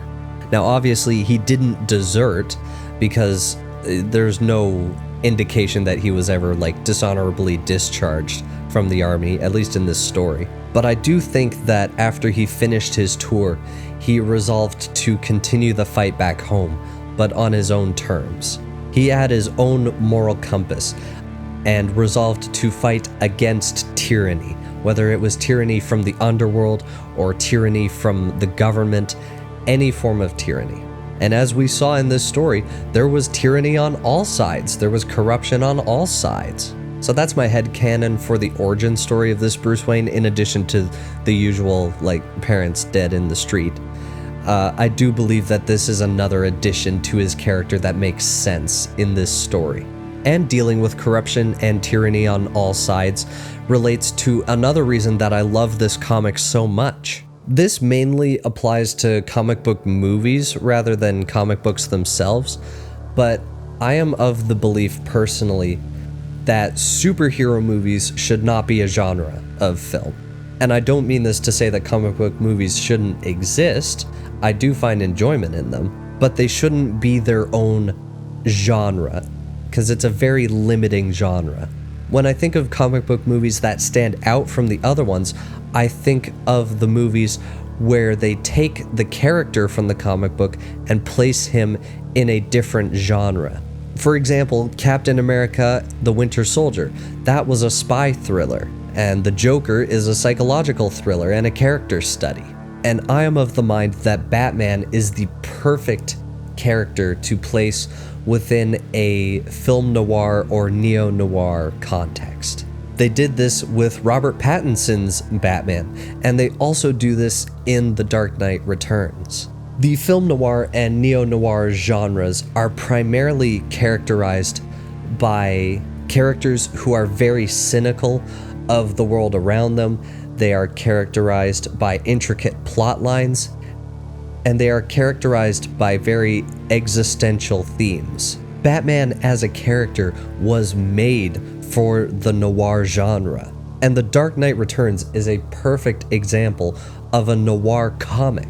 It's a perfect example of what I'm saying, taking a comic book character and placing him into a different genre leads to some amazing story and amazing writing. And with that, this concludes our series on The Dark Knight Returns. And now we're here at the end of the series, and if you stuck around this long, thank you so much for watching. I have loved doing this series, and I have several great videos planned in the future for you all, and I really hope that you stick around to see what those are. I love this comic so much, and I have always thought that this would make a fantastic live-action movie.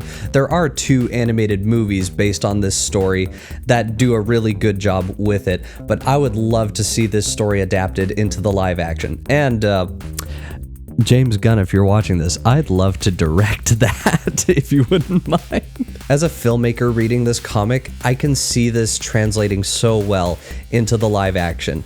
And it kind of already has been kind of half and half, because a lot of elements of this story was borrowed for Zack Snyder's Batman v Superman. And while that movie wasn't very well received, I do believe that if DC adapted the full story of this comic and made it into a live action movie, then it would be fantastic.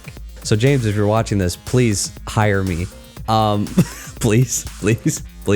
It's a long shot, but maybe he'll get back to me. But with all that said, thank you so much for watching, and thank you, of course, to the patrons, RD, Sean, and my top tier patron, Snowy. Thank you all so much for supporting my content. It means the most that you are all helping me to achieve my goal of being able to do this with you full time, and that means the world to me. So thank you. But with all that said, I have to go, but I hope you enjoyed, and I hope you're excited for whatever project I have next for you. I hope you're all excited for that, because I know that I am. And cut.